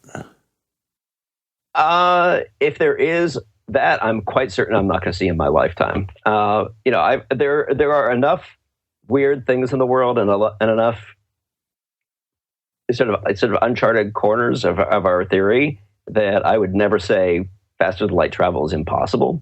But it's entirely outside any kind of theory, any kind of physics that we know right now. And all of these existing ideas about sort of how you build a warp drive and things like that, I feel like these are sort of like cartoon and tinker toy versions of a theory. I mean, they're hunches more than anything else. And look, I'm not smart enough to tell you whether or not any of them are right, but I can tell you with great confidence that nobody on this planet has good reason to think that they're right. So I was actually reading something of yours today that was talking about how some of these little Kepler, how they it kind of detects the darkening of stars, how some of that might not actually be planets but dark energy. Is I understanding that right? I'm hold on. I'm not sure. It sounds like maybe two different stories mixed together. But tell me again. It could be. I think it was the one about dark energy. Oh well. Look, I mean, dark energy. You want to talk about things that nobody understands. Basically, dark energy. The whole term is essentially, it's a fudge. It's sort of a smokescreen to hide the fact of we don't really know what it is. It's an energy. We don't see it. I've now told you basically everything we know about it. I did that book that I wrote about Einstein and sort of kind of like scientific mysticism was actually inspired by the original discovery of dark energy, and by talking to some of the researchers who are working on it. And the discovery of dark energy, this was a total serendipitous discovery. These are people who were trying to do, in a sense, a very boring kind of experiment, which was they're trying to measure how the universe is running down. The idea is, there's a big bang, and now everything's flying apart, but gravity is kind of pulling everything back, and so it must be running slower and slower. And the question was, well, is the universe going to stop, or is it just going to keep going? And so then there's this very, very difficult, really tedious work you have to do to figure out how the expansion rate of the universe is changing over time. So, it basically fell to graduate students who had the time and who were willing to put up with the tedium of trying to do this work. And so they're like, okay, well, so how fast are things slowing down? Well, they start doing the study like, well, they're not really slowing down very fast. In fact, they don't really seem to be slowing down at all. In fact, they seem to be speeding up. And that seemed very weird at first, because the way it's slowing down basically tells you they're trying to weigh the universe. How much does the universe weigh? And the faster it slows down, the heavier it is, the more there is here. And as they're measuring it, they're realizing finally they get to zero. It's not slowing down at all. And so one of them says, so I guess like we're not here. The universe is empty. It's not slowing down.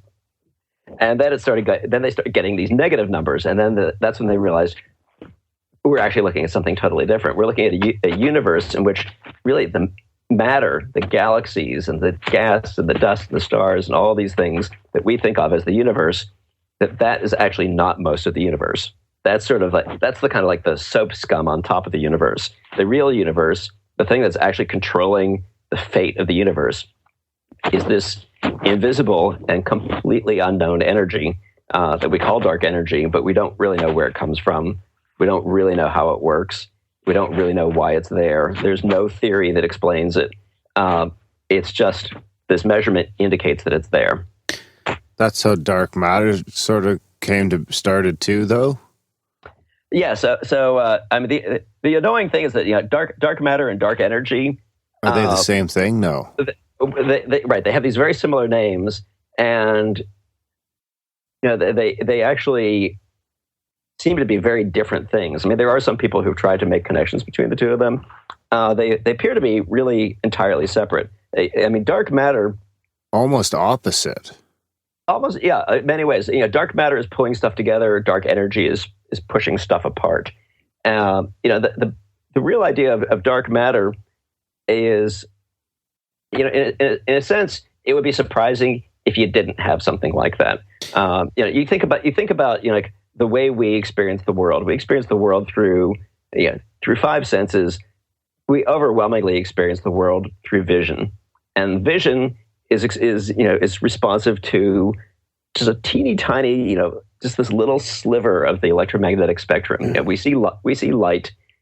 We can build instruments that pick up other types of radiation, but basically we're really only looking at the world in one very specific kind of way. Well, the idea that every single thing in the universe should be visible that way, that just looking at it in that one way, you should be able to see everything. There's no reason why that should be true. And so dark matter seems to be this whole other part of the universe that just, it doesn't show up. The light doesn't interact with it. Gamma rays don't interact with it. Radio waves don't interact with it. The stuff that we normally use to study the universe just passes right through it. And so it's not really dark matter. It's sort of transparent matter. It's just stuff that it doesn't respond to us. It doesn't care that we're here. And so if that presents a really tough challenge. If the only way you know it's there is that you feel its gravity, well, how do you know? Like, how do you know if you're not completely fooling yourself, or how do you know what kind of a thing it is if it defeats all of the ways that you normally study the world around you? So that's what's kind of cool and also very frustrating about dark matter. Yeah, it's kind of frustrating because it's almost like you came up with that dark matter, and now you've got to come up with something to sort of counter it almost. You know what I mean? But dark matter is, I mean, that's fact now, right? That's proven. No, it's not proven. It's still a theory, but it's an indirect. It checks proven, out, isn't it? Because it's the one thing you can add and take away and fuck everything up, right? That's my understanding of it. Right. So dark matter is in this kind of it's in this funny limbo. There are many, many different lines of evidence that it exists. You could test it in different ways, and all these different tests that you do point you to the fact that there is dark matter, and that there's a lot of it. There's like about 5 times as much dark matter as there is visible matter. Mm-hmm. So again, our place in the universe, we're like, I said we were like the soap scum before. I think we're the scum on the scum. We're like the brown stuff on the foam.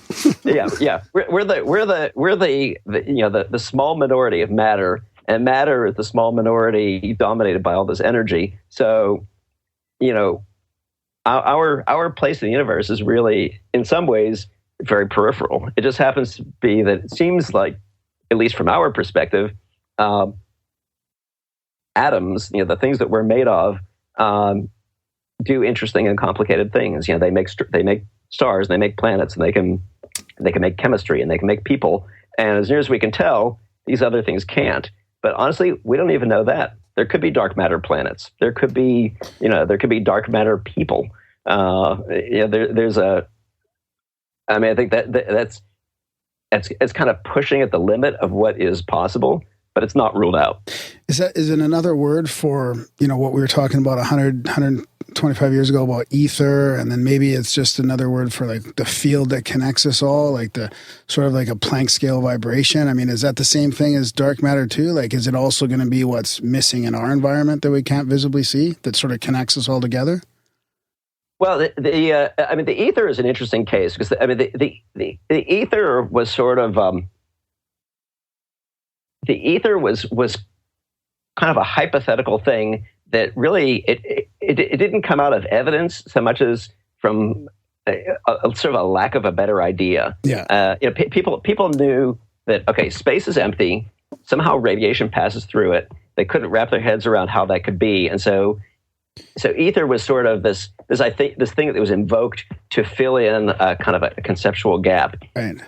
Dark matter is kind of different in that there actually is positive evidence that this stuff is really there, but what it is and sort of what form it takes is really remarkably little information. Yeah. And there's still a small but very, very intense and dogged group of scientists who think that maybe it's the laws of gravity that are the problem. That if you tinker with the laws of gravity, that maybe you don't need dark matter at all.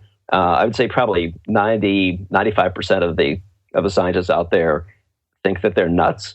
But the ones who believe it are quite serious about it, and they're making a real attempt to understand it. And the fact is, since right now none of these models entirely make sense, and all of these experiments designed to find dark matter have all come up empty. It's not like we're not at a point where you can reject any idea out of hand. So do they think it's something more like an electromagnetism force or something like that? Or like, have you ever heard of the electric universe kind of theories? Those sort of a little more out there theories about, it being all like, being huge. Oh yeah.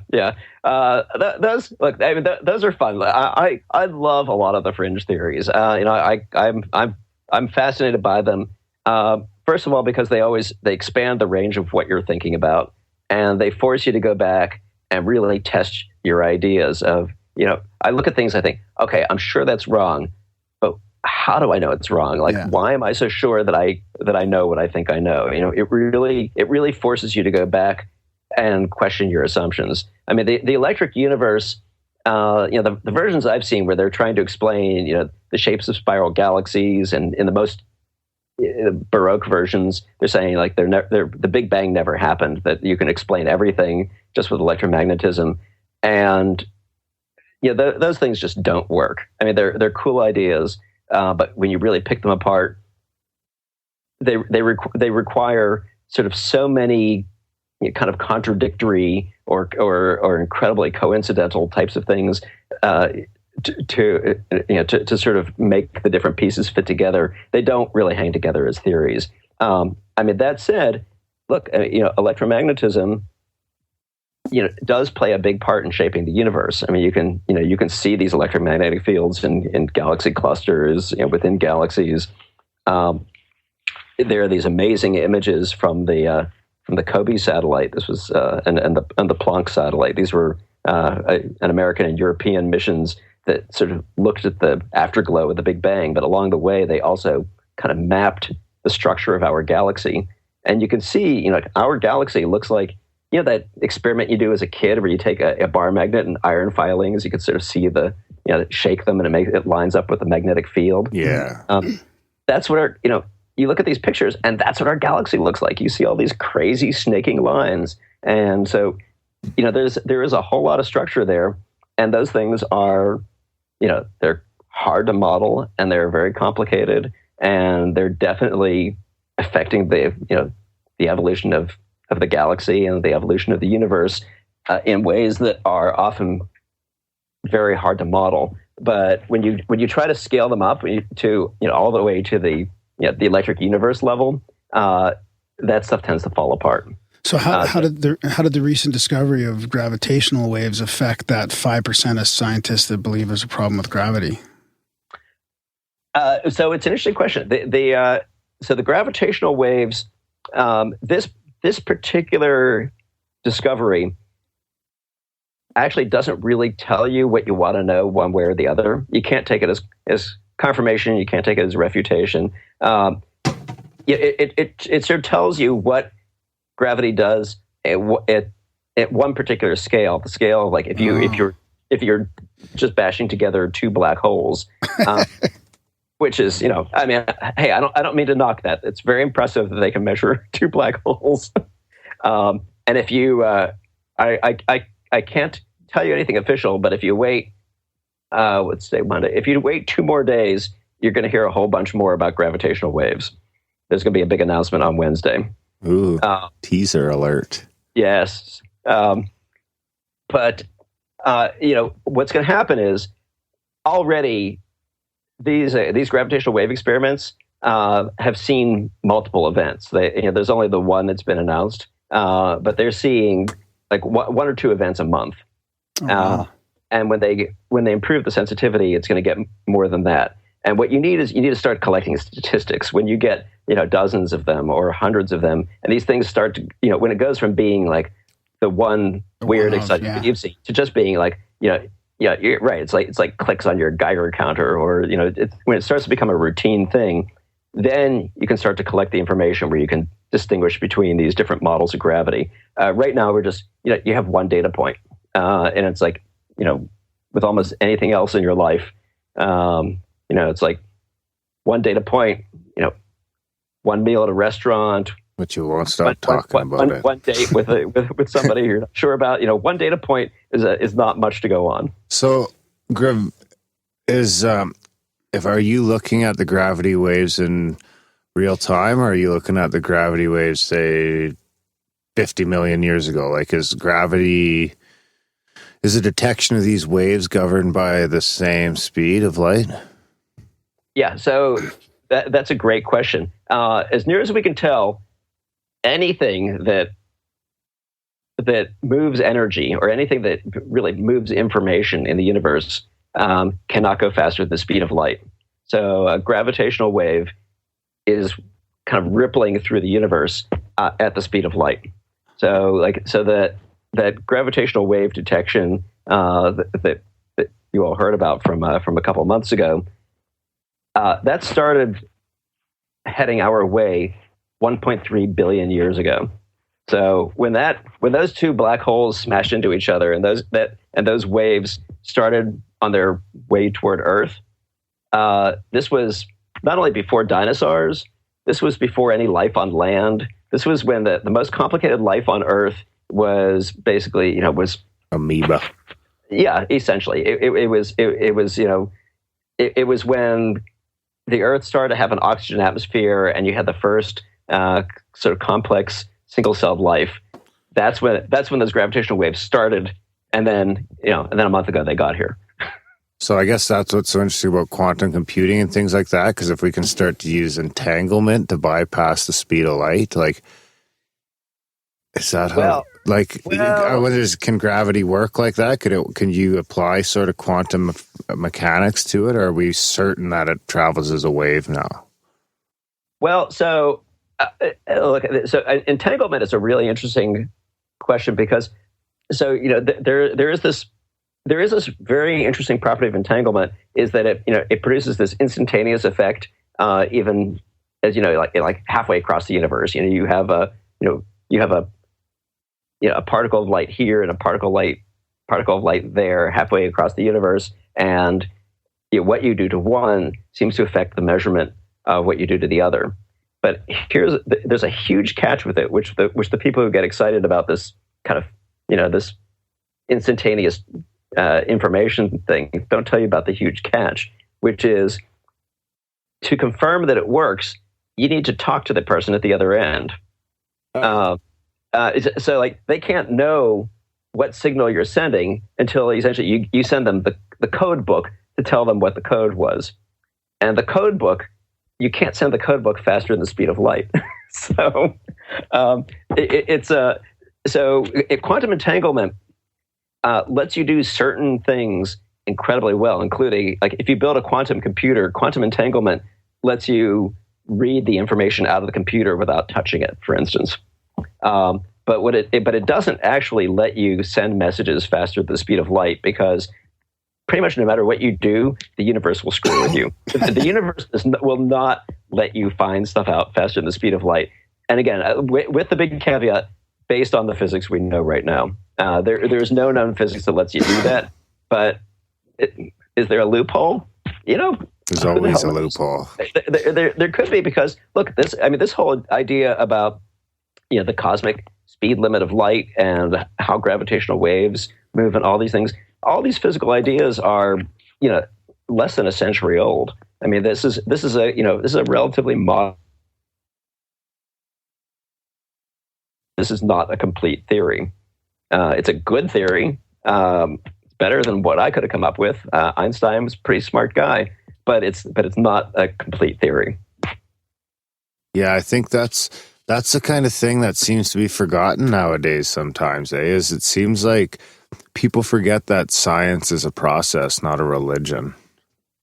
Yeah, and look, I think there are people who are who get very enthusiastic about what you can do with the pure rational worldview, and I'm a big believer in that. Believing in the power of science saves you from a lot of superstition and a lot of magical thinking, a lot of self-destructive behaviors. But at the same time, it is important to keep those things in perspective of what science is. It's a human process. It's not a process that gets to absolute truths. And if you have a historical perspective, you realize that we're in the middle of this very, very long slog that's been going on for thousands of years, trying to piece these bits of information together. And because everything is moving so fast right now, because we're doing it so well right now, there's a natural tendency to think, okay, this is it. We've got it all. We're at the end point, but we have no reason to think we're at the end point. We have no idea where we are in the total process of trying to make sense of these things. It almost seems like, if anything, more like we're just a couple decades away from proving what we think today is wrong. Yeah. Well, what we think today is right being wrong. Yeah. There's the old Woody Allen movie Sleeper, where he wakes up 100 years in the future, and they've discovered that the healthiest things to eat are like red meat, deep fat, and smoking cigars, because their science has just proven all of the science of today. So that's funny. Staying on that same vein, I wanted to ask you about that process, being a journalist and being in the media a little bit, and having to sift through peer review studies. I mean, we've been hearing a little bit lately about that process being in jeopardy in some sense because of the monetary influence and there's so many headlines. I mean, we see it every day, right? Now, fat is good, fat is bad. This is good, that's bad, and all these supposed studies coming out. How do you see that process working or needing to improve? Well, so I mean, this is. I feel like I'm in a very kind of privileged position because a lot of what I write about is sort of kind of astronomy, physics, sort of it seems untouched. Yeah, I was mentioning hard theoretical work. Well, it's look, but the interesting part is it's not like it's untouched. It's not like that stuff is completely pure, because people have they have their personal obsessions, and they have their pet theories, and they have there are still funding agencies that support certain types of research over other types of research. So you have the same kinds of issues that play out, but they play out in sort of a much cleaner and simpler way, and so it's actually much easier to see what's going on. Mm-hmm. So when there was this group of researchers working on a telescope at the South Pole called BICEP 2, and they thought they had picked up. They thought basically that they had detected kind of like the shaking of the universe from the time of the Big Bang. It would have been a really, really amazing discovery. Mm-hmm. And they jumped the gun, and they felt so good about it that they held a press conference before they published it, before it was peer reviewed. And as soon as they announced it, a bunch of other people looked at it and said, there are a lot. This is a very difficult measurement, and there are a lot of potential sources of error here that you haven't considered, and we don't really believe it. And they ended up basically having to retract this big announcement. Well, in principle, this was a sort of a big slow motion version of what happens daily. It's certainly weekly, pretty much daily, in all these different health studies and all these other things. But because when you're in the physical sciences, you have a relatively small number of studies with a relatively, with a lot of people on them, with a lot of public funding, without commercial interests interfering. You get to see the process in a very naked way, and you get to see, okay, this is what happens when people get overconfident. This is what happens when people get arrogant. This is what happens when you have competing teams who decide to fight with each other. This is what happens when they get absolutely this salivating at the prospect of a big prize or the next round of research funding. And so it was very interesting to watch that process because you could see all that stuff happening. It's basically like the whole skeleton of science is exposed there. As soon as you get to CRISPR gene manipulations and pharmaceutical research and all these things where there are so many complicated human factors and so much commercial money going on. Yeah. All the same stuff is happening, but it's thick and it's blurry and it's really hard to watch it. And that's why there are there's a website called Retraction Watch, which is it's great. I'm glad they do it. It's basically devoted entirely to helping people who don't have the time and the wherewithal to go through all this stuff to understand all the things that are getting debunked every day. And it's a full-time job for them because there's so much of it. And again, it's back to this idea: science is a human process. Science is not it's not a process toward absolute truth. It's not it's not done by robots. It's not done without it's not done without emotion.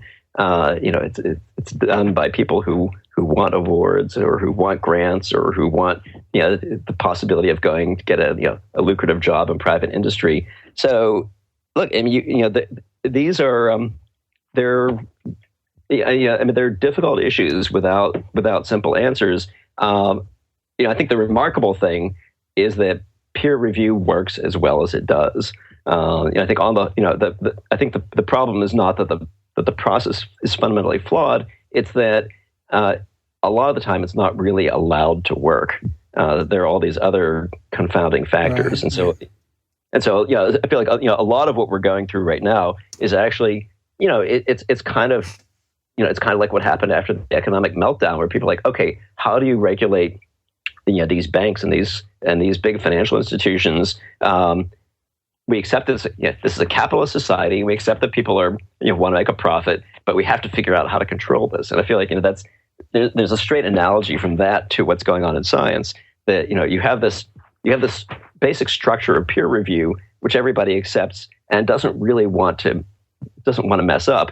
But at the same time, you have all these sloppy motives that are impressed on top of it. You have to figure out how do you control that. Yeah, that's well said. I've got another interesting question, sort of along the same vein. And I always, speaking to people like yourself, it's always a difficult question for me to ask. But, what would it take for you guys, like you being a scientific journalist, to take the UFO phenomena seriously? Like, what if you and a bunch of your journalist friends saw like a Walmart-sized craft flying through the sky, and it disappeared or took off at extraordinary speed? Like what would it take if for that whole community to take it serious? Like, look, we've all thought about it, because this, and again, I think the true believers have a hard time accepting this, but for those of us on the hard science journalism side, nothing would be more exciting than having this stuff proved to be real. Like, if there really are UFOs visiting us, and there really are aliens coming to our planet, and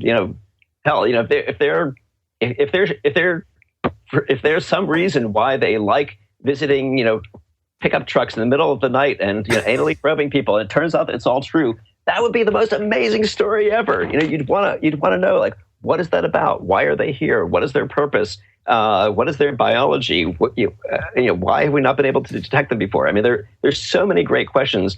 I would love to believe, but let's not tie those two together. So think of UFO as in the traditional definition, like unidentified. So it's not. I'm not talking extraterrestrial here. I'm just talking something unidentified.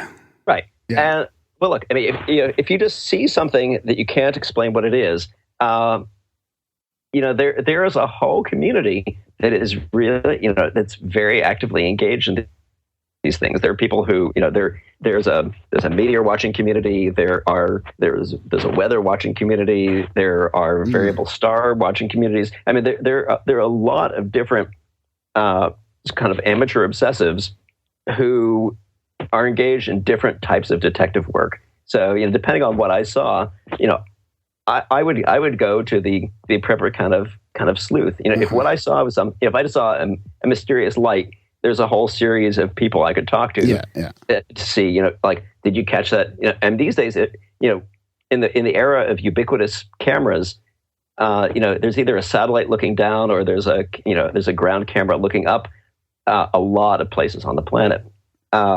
If I actually saw, an alien spacecraft land in front of me, that would be like, first I would check to make sure that I had not gone insane, and I'd want to check my mental health. But yeah, look, if anything that convinced me it was real, that would be the most amazing moment of my life. Of course, it would be. So I wanted to get back to exoplanets as well, because I've got this nagging thing in my head. So we've discovered now almost probably close to 6,000 supposed planets out there, which is pretty amazing, and it's just skyrocketing. And you've written about all the different technologies they use. It's pretty fascinating stuff. But what would so that's there's a couple things going on, right? And you talked about the moons in our solar system and how we may actually find microbiotic life on those, and then that's going to just explode the chances of finding not only all these other planets but other moons around those planets. Like, it could really increase the chances of finding something out there. So along that search, like if we were to search back, let's say we we're going to use technology like 5 or 10 years from now, and if we were going to look back at the Earth, how far would we be able to go to tell that we had some sort of intelligent life on Earth? Do you know what I mean? Like, if we were, right. could we see Earth from Alpha Centauri and say something's going on that planet? So, let's see, if you had a planet around, Alpha Centauri A, that's the one that's basically a twin of our sun. If you had an Earth going around it, with current technology, if it passed directly in front of the star, you would be able to detect that there's a planet there, but you'd not be able to say anything about it. You would, right. With our current technology, that would be, so there'd be a couple problems. First of all, because Earth goes around once a year. So if you have an Earth-like planet around Alpha Centauri, basically you get one event a year. Oh, right. Yeah. So once a year you get an eclipse that lasts, I'm trying to remember, I think about an hour. So like once a year you have an hour to look at it, and of that hour, it's really only the moment when it's crossing, across the limb of the star, where it's going from dark to light and light to dark. That's really that's the moment where you have a reasonably clear view. So you're getting a few minutes a year of observing time, and you would need a really, really big telescope to do it. Yeah, right. So this is, first of all, and this is part of the reason why you would want to build an interstellar space probe instead of just build a really nice big telescope, because there are reasons why you want to physically go there. But the other thing is, a lot of what the astronomers are thinking about right now is, okay, what is what combination of star and planet and different types of habitable planet? What is the easiest thing to start with? What would be the type of planet that you're most likely to be able to study in a meaningful way? So, if you're looking at a small cool star, where any planet that would have, an Earth-like planet would have to be very close to it. So you have a star that's smaller and dimmer than the sun. The planet, relative to the size of the star, is a lot larger and easier to see. Mm-hmm. because it would have to orbit close to its star, its orbit is a lot faster, and so it's passing in front of its star maybe once a month rather than once a year. And then if everything works out exactly right, the James Webb Space Telescope, which is going to be launching in about in just a little over 2 years.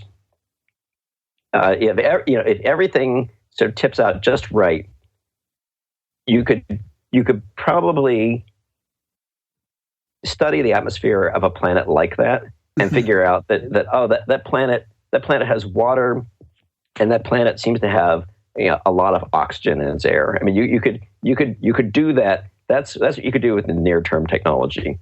And you're like, okay, so then you read a headline that says, scientists find Earth-like planet that seems to have water and maybe oxygen. And you're like, okay, that's not what I wanted to know. I want to know, is there life there? Yeah, Are there oceans? Are there continents? Are there people? Or is there archaeoastronomy happening? Like, is our first sign of life going to be something you could see that's intelligently made on a planet? Like if it was like the Great Wall of China times 10 on our Earth, like is that going to be the way we discover it? Right. So it turns out, the things you really want to do, you need a really, really big space telescope to do it. Yeah. So you need something well beyond the James Webb Space Telescope. There's a next generation telescope, sort of at the planning stage, called the High Definition Space Telescope, and that would begin to tell you, it would begin to show you. You'd be able to do things like watch the way that the light of the planet changes from day to night, and that would begin to tell you, does it have clouds? Does it have oceans and continents? You'd be able to start to tell you things about the composition of the atmosphere. But then at the next level, you really want to know, is there life? And then you really want to know the thing after that, which is you want to know, is there intelligent life? Yeah. And the answer, is there intelligent life? Probably the first way you're going to find out is by picking up a signal, a radio signal or a laser signal or something like that. Because the level of observation you would need to figure out if you're, imagine this from the other end, somebody on Alpha Centauri looking back at Earth and trying to figure out what's going on here. Could they see Vegas at night, kind of thing? Right. So like city lights at night are possible, but they're very, very tough. You'd get oxygen in the atmosphere. You'd probably get ozone and methane. And you'd look at those things. You'd think that's a very weird planet unless there's something living there. But to figure out that there's a civilization here, you can look for more exotic things. You can look for heavy metals or chlorofluorocarbons or things that are that are exclusively synthetic chemicals. And that could tell you, that would give you strong circumstantial evidence that there's intelligent civilization here. But again, you imagine, you're reading the headline, and the headline is, we found this planet, and it's got a really unusual atmosphere, and it has these artificial looking molecules in it, and that's the end of the story. And again, you're on the edge of your seat. You want the answer, and that's not the answer you want. You really want the answer, is somebody there? And that is just an incredibly difficult question to do from a distance, unless you actually get a broadcast of one kind or another of somebody saying, hey, we're here, or if they visit you in a spaceship. And how directed does that have to be? Because you hear a lot of people say, oh, well, if there was anyone out there, we'd have heard the radio signals by now or something like that. Like if you're on Alpha Centauri, and you've got a device, have you picked up any signals from Earth in our 100+ years of broadcasting? That's a good question. I don't. Would you? You probably not. It probably hasn't reached there yet. Well, 4 years. No, yeah. The signal would have gotten there. They're watching Survivor. It's an old one. Yeah. They're 4 seasons behind on all of our TV. So that kind of sucks for them. They don't even know about Game of Thrones yet. Yeah, they won't even get it, I don't think. Yeah. Actually, they probably would have stopped getting shit when we switched to digital. Or would that still be the same? I guess it doesn't matter. Well, exactly. So they're right. So there are a bunch of problems. When you have satellite TV that's only beamed down instead of blasted everywhere from broadcast towers. So basically, Earth has actually been getting harder and harder to observe over the past 20 years. Wow. So small window there.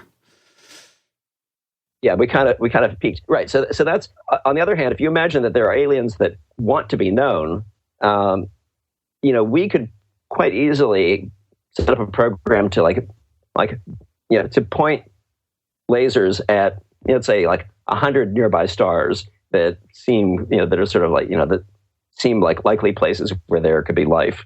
You could very easily beam continuous laser messages to all those places, and so maybe aliens do that. Now, there are all kinds of, you've probably heard of this thing called the Fermi paradox. I was just going to ask you about that, and if it's changed over the last 2 years. Well, look, the big question with the Fermi paradox is, if life is an inevitable process, as a lot of people think it is, and if it inevitably goes toward intelligence, as some people think it does, then the universe should be full of intelligent civilizations. So where are they? Well, one possibility is just that that most life does not evolve toward intelligence. I mean, it could be that our galaxy is just full of planets that have their equivalents of horses and dinosaurs and raccoons and trees and moss and all this stuff. It may be that just that intelligent technological civilizations are not in any way an inevitable outcome of evolution, or maybe just technological. Yeah, right. Go ahead. Sorry. I was like, or it could also be that this thing, this idea that we have in our heads that we want to communicate and we want other people to communicate with us.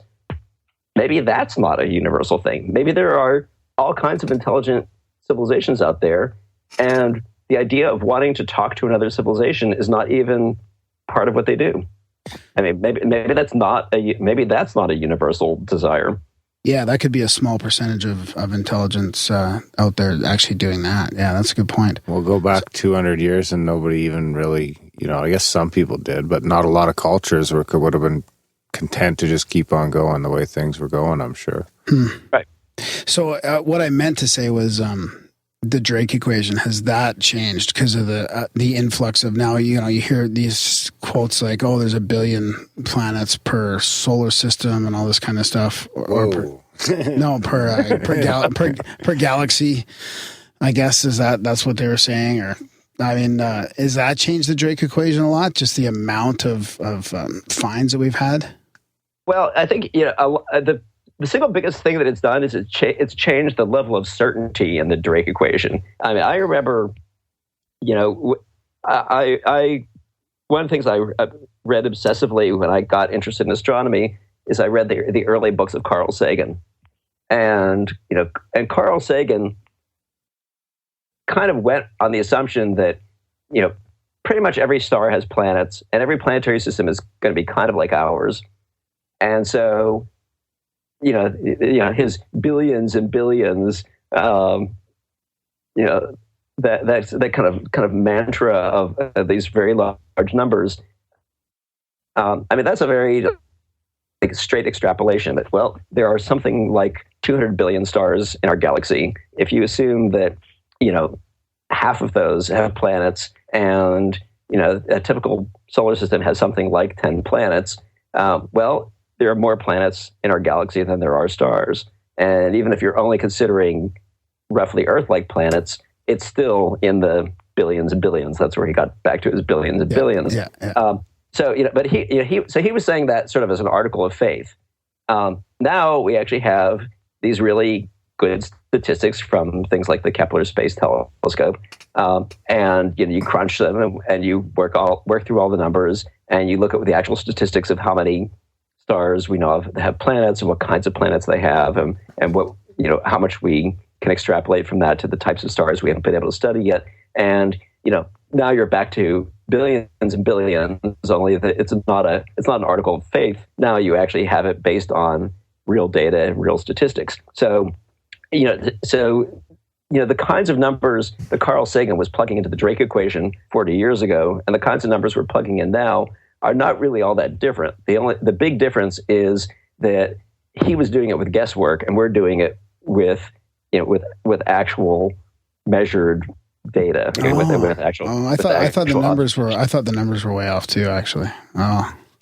But so in the Drake equation, the biggest uncertainty really is how often a habitable planet actually develops life, how often life develops a technological civilization, and then the last big question, which is how long a technological civilization lasts. Like, are we still going to be broadcasting and doing things, 1,000,000 years from now, 1,000 years from now, 100 years from now? You like to think that the answer is yes, but again, we don't know. I had a great conversation with this guy named Alex Volchin. He's an astronomer at Penn State, and he actually discovered the very first planets around another star. He's sort of an unsung hero because nobody knows his name. But in 1992, he found planets around a pulsar. It's like a dead, rapidly spinning stellar cinder. So these are not, by any stretch of the imagination, habitable planets, but they were the very first planets. And he basically specializes in finding dead planets in places where there couldn't possibly be life. And he's a nice, gloomy Eastern European Polish guy. And so I was talking to him about these planets and and what he thinks about this kind of like the state of humanity. And we were talking about the Drake equation.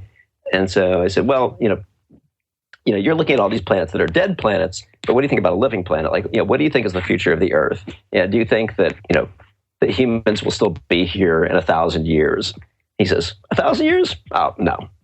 I'm like, really? You don't think there will be any humans in 1,000 years? He says, no, I don't think so. Wow. I said, okay, what about 100 years? Will humans be here in 100 years? He said, in 100 years? Oh, no, I don't think so. Oh. Like, okay, you've got the pessimism down pat.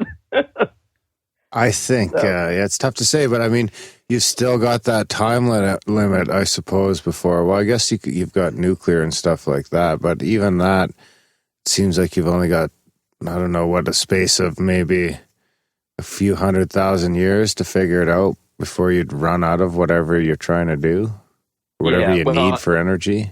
Maybe some things sooner than others.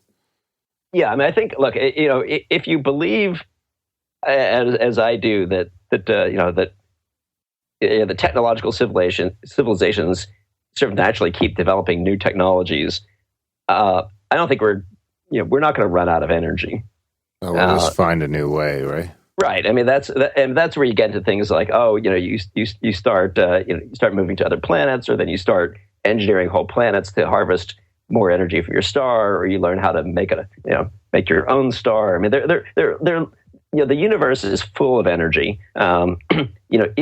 If life really can continue as an organizing principle, if we don't destroy ourselves, or we don't, if there isn't some kind of like built-in end game in what we're doing, in principle, there's a lot of energy out there to organize, and you can keep doing that the universe is going to have, stars shining, pumping out energy for something, for about on the order of about 10 to 20 trillion years. So just for comparison, so the universe is about it's 13.7 billion years old right now. The longest lived stars will keep burning for something like about 15 trillion years. So we are about 1/1000th the way through the age of the bright universe. And new stars would constantly be naturally developing as well, no? Like, does Jupiter becomes a star eventually, doesn't it? Well, so I mean, what happens is eventually you run out of raw material for stars. I mean, eventually, yeah, I guess that's right. Yeah, eventually, like everything that can form a star has formed a star, and then they all start to run down. And so that's where, unless something new comes along in about 20 trillion years, the universe starts to go dark. But even if you accept, like, even if you imagine that we really know everything and that really is all there is, and that's when it runs down, then where we're living right now in the history of the universe is, we are in the first 1/10 of 1% of the history of the total history of the bright universe. So everything that's happened up till now is a speck in the stretch of time that we're talking about. So maybe intelligent life takes a really long time to get going. Maybe we're the first. Maybe it takes maybe you need another 10 billion or 100 billion years before the galaxy is full of people. But if you look at things from a cosmic time scale instead of from a human time scale, sure, why not? Maybe it's maybe life is just slow going. Have you you say you like the fringe stuff? Have you looked into any of Neil Adams' work or any of this growing planet stuff?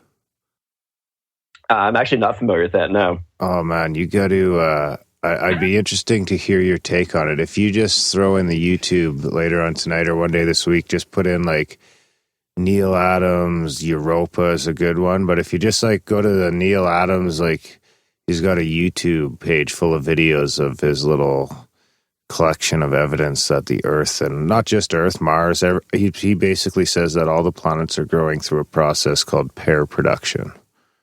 It's really fascinating stuff. It fucking blew my mind. Okay. Because it actually shows. Because I like to consider myself fairly scientific. Like, obviously not on the level you are, but I like to keep up to speed, and that's kind of where I kind of have my home base. I kind of take that persona in the show, where Graham's more on the other side of the fence a lot of the time. And I was captivated.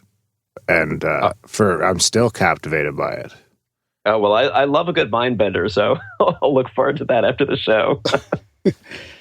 So speaking of energy, where would you, I mean, you must have to keep up on a lot of the new technologies and stuff like that. Where would you throw some money and effort if you had the ability to do that with some sort of technology that's going to help the planet, or help us? Right. Well, look, I think near term, if it were up to me, that we would be doing a push onto just kind of next generation nuclear power. Just just conventional nuclear, but done in a sort of a much more sophisticated way. Yeah. Politically, I don't know if that can happen, but I think that's a great bridge technology. And we're there, right? I mean, I think that's the thing, is nuclear technology is already there in a lot of ways. Oh yeah, you could just flip the switch and make that happen. I mean, that's the it's like going back to the moon. The impediment to that, the impediment is political. It's not technological. Yeah. I think artificial photosynthesis is a really interesting one because it's a way of getting liquid fuels and kind of all kinds of different raw materials harvested from sunshine, but sort of without all the all the complicated sort of secondary effects of trying to do ethanol, things like that really don't work very well. So I think that's an interesting one. I mean, further out, I am actually very optimistic about nuclear fusion. I don't think it's going to happen the conventional ways that some people have been pursuing it. I think there's a reason it's been making very, very limited progress for something like the past 50 years. But there are some people. There's some unconventional approaches to nuclear fusion, and I suspect that one of those is going to be the thing that works. Because the problem with a lot of alternate energy is that you're working with raw materials that are very cheap or even free, like wind, sun, or in the case of fusion, you're dealing with hydrogen basically from seawater. The problem becomes the machinery that you need to liberate the power. And there's a project right now called ITER, the International Thermonuclear Experimental Reactor. It's supposed to be a prototype nuclear fusion device. It's a giant international project.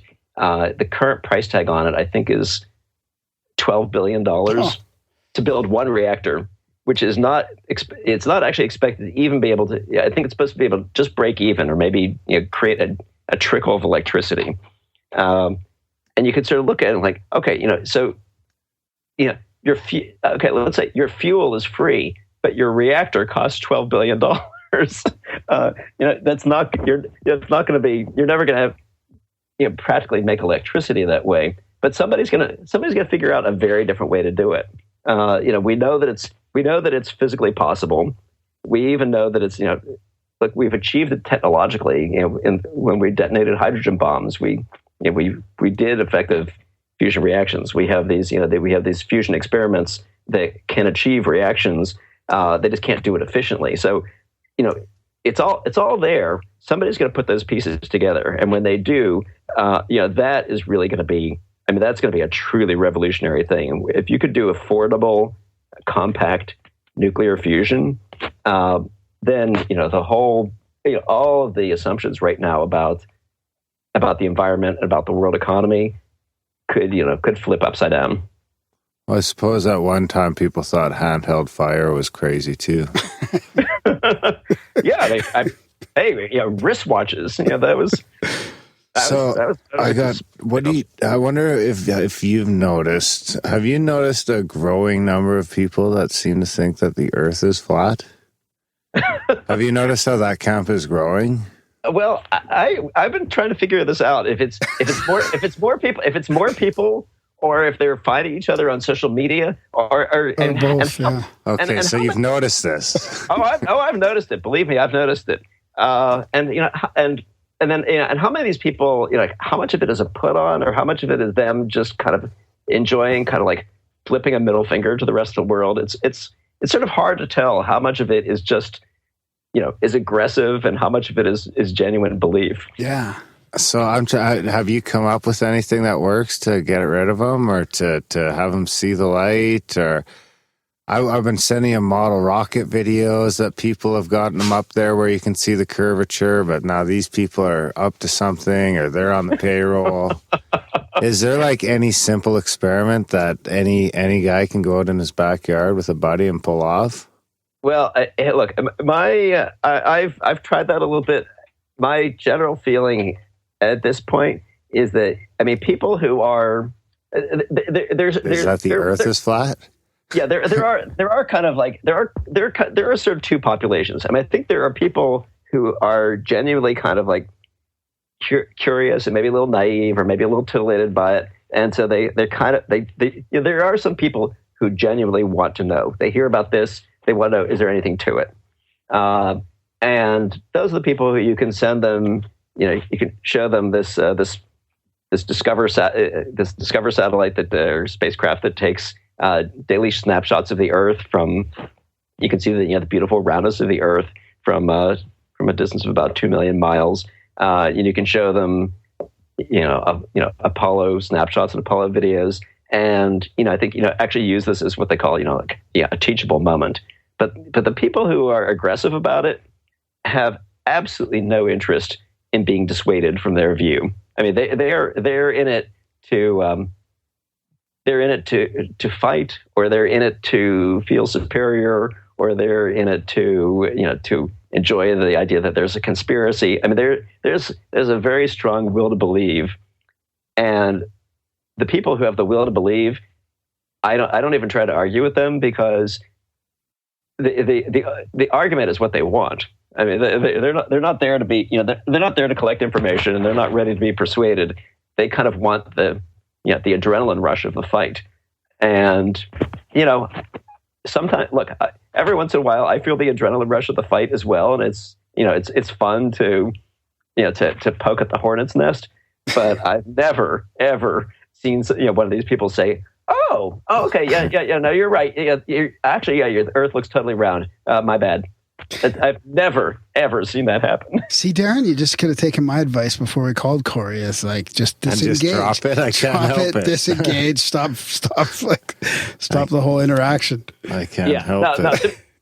To me, the most interesting thing is actually trying to understand psychologically where they're coming from. Like why they love this idea so much. Because that, I think, is really interesting. The idea of being under somebody's thumb, I think. Well, yeah. Look, I mean, there's the fun of thinking that you have the secret knowledge and everybody else has been fooled. There's there's the conspiracy mindset that there are these sort of powerful forces arrayed against you, and if you've ever felt powerless, this is why, because it really is all because there are so many people so much bigger than you who are trying to keep you down. I mean, I think there are a lot of different things, but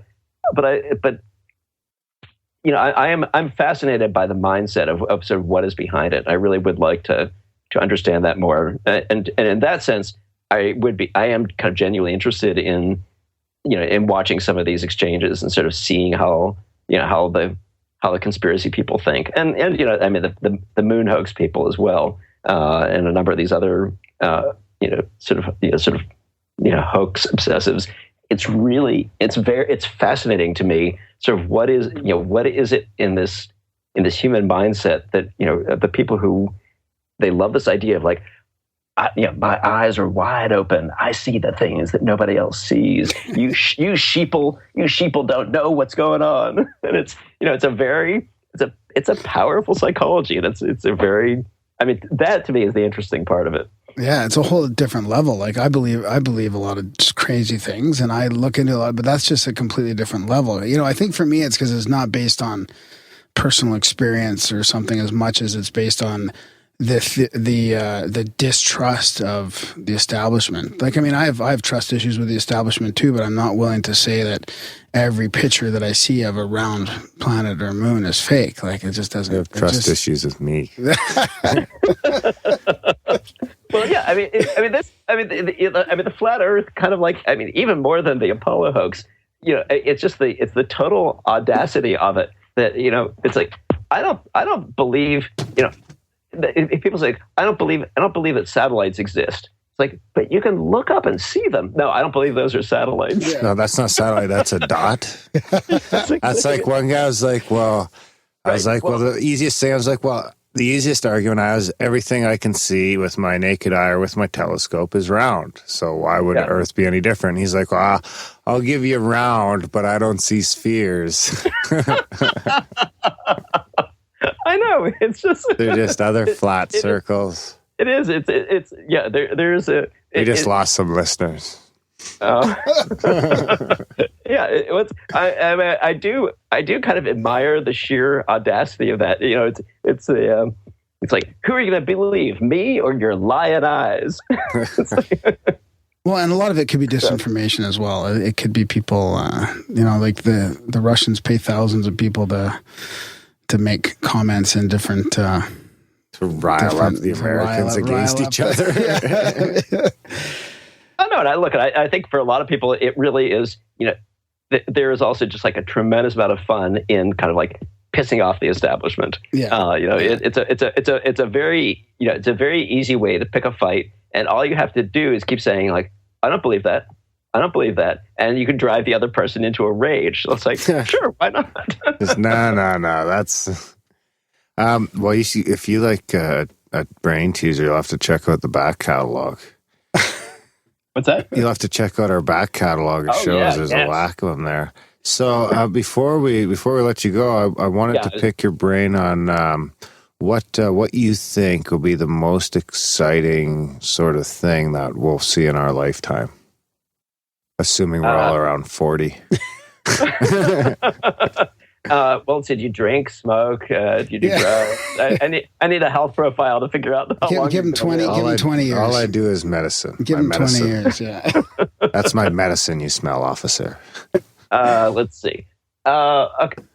Oh, wow. That's a big one. All right. I'll throw out a few things that I think are going to be pretty revolutionary. One is the stuff you probably heard about CRISPR. It's a very effective way to do genetic engineering. Yeah. And at the same time, like the Craig Venter Institute, they're kind of like one of the hotbeds of genetic engineering. They're starting to work on creating synthetic cells, cells where the entire DNA of the cell is programmed from the ground up.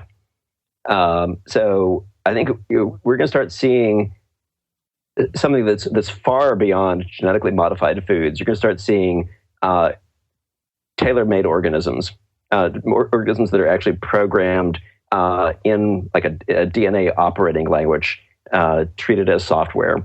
That stuff, that's something you're going to see within probably 10 or 20 years. And there's going to be a huge ethical debate about editing the human genome. And that's already starting, but that's on its way. So that's certainly going to be a big one. I think there will probably be an international base on the moon, probably within 10 or 20 years. It'll be the successor to the space station. I think is going to be an international moon base with the Chinese, the Russians, and the Americans together, which I think would be a really big thing both for science and for international collaboration. Yeah. I think this breakthrough starshot. I think a project to build an interstellar probe and do it in our own lifetime. I think that has a realistic chance of happening, and I think that does have a chance also of being something really just a genuine breakthrough. And the final thing is, look, if somebody can figure out, if somebody can really crack the energy problem, it may just turn out that it really is through, it's just going to be through incremental change, just through spreading, wind and solar spreading and kind of people developing a smart grid. Maybe the revolution might be gradual and kind of boring, but I think there's a small possibility that it's going to be something really transformative, like cheap portable scalable nuclear fusion that you could even that is self-contained enough you could just kind of like ship these units to developing countries, and that could be just like a global transformative kind of event. Do they have a launch date on that Starshot? Right now, it needs money for starters. Kickstarter? Is there a Kickstarter or anything like that? That's a good question. I don't know how exactly they're doing. They're better because that's 45 years. So we're all fucking running out of time here. Like seriously, we need this thing to go in the next 5 years. But you can get some good data on the way. It's not going to take that long to get good data. No, but you need the star to find out about other people. Right. So that's 45 years. Yeah. Well, look. The thing is, it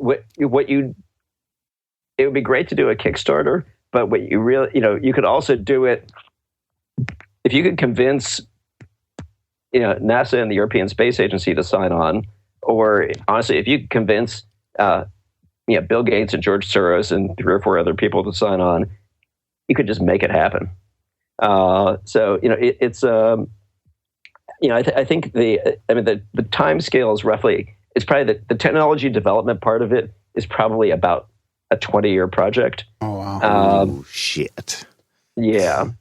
And then it takes 40 years to get to Alpha Centauri.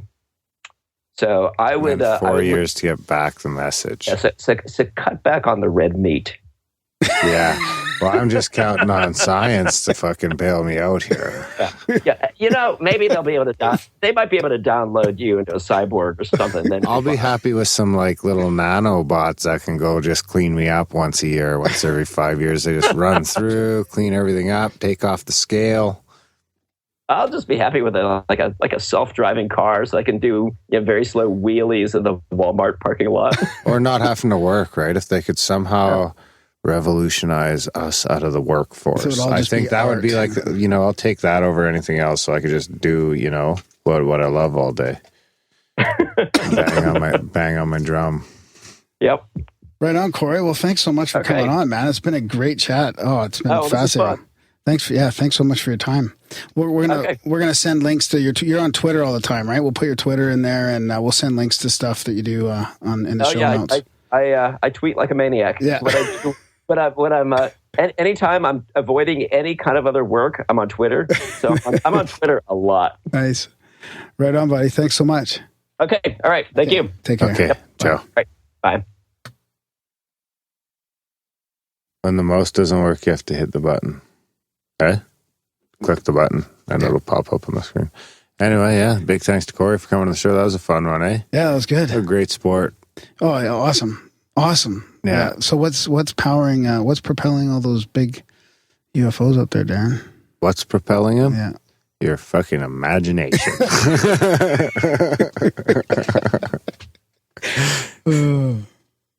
Fascinating stuff.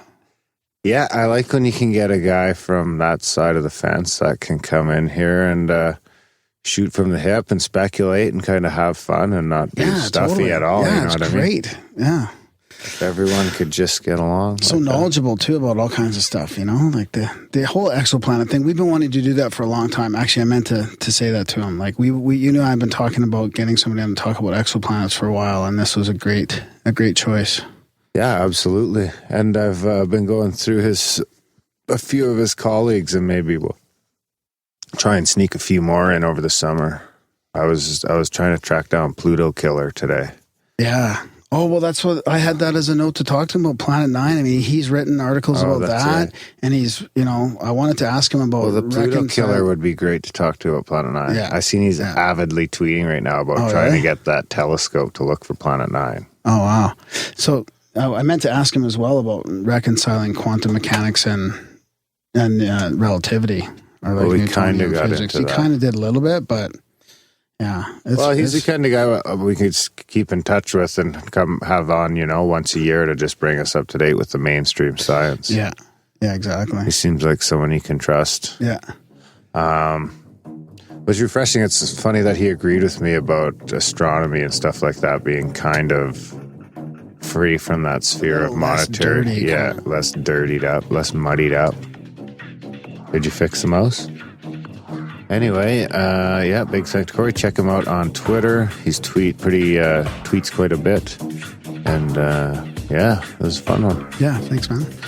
Check out grimerica.ca/support for all the different options there on how you can sign up for a monthly or send us a one-time donation. I think we're going to get some t-shirts going again here in the near future. Keep us ad-free. Yeah, keep us ad-free. Keep us sponsor-free. All these links are in the show notes as well. Yeah, keep Graham doing the show notes. Instagram, Spamgram. The Grimerica Show podcast on Instagram. That's right. All that shit. And tell your friends about the show. Sign up for the newsletter. Signing other people up for the newsletter is a great way to tell your friends about the show, and they won't even know you sent them or who sent them. It's just random, and they can unsubscribe if they want. It's not permanent. If we could figure out a way to make it permanent, we would, but we can't. So we won't. Anyway, guys, that about wraps it up. Thanks for listening, and we will see you next week.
I'm a Randal and Graham with synchronicities all over the web.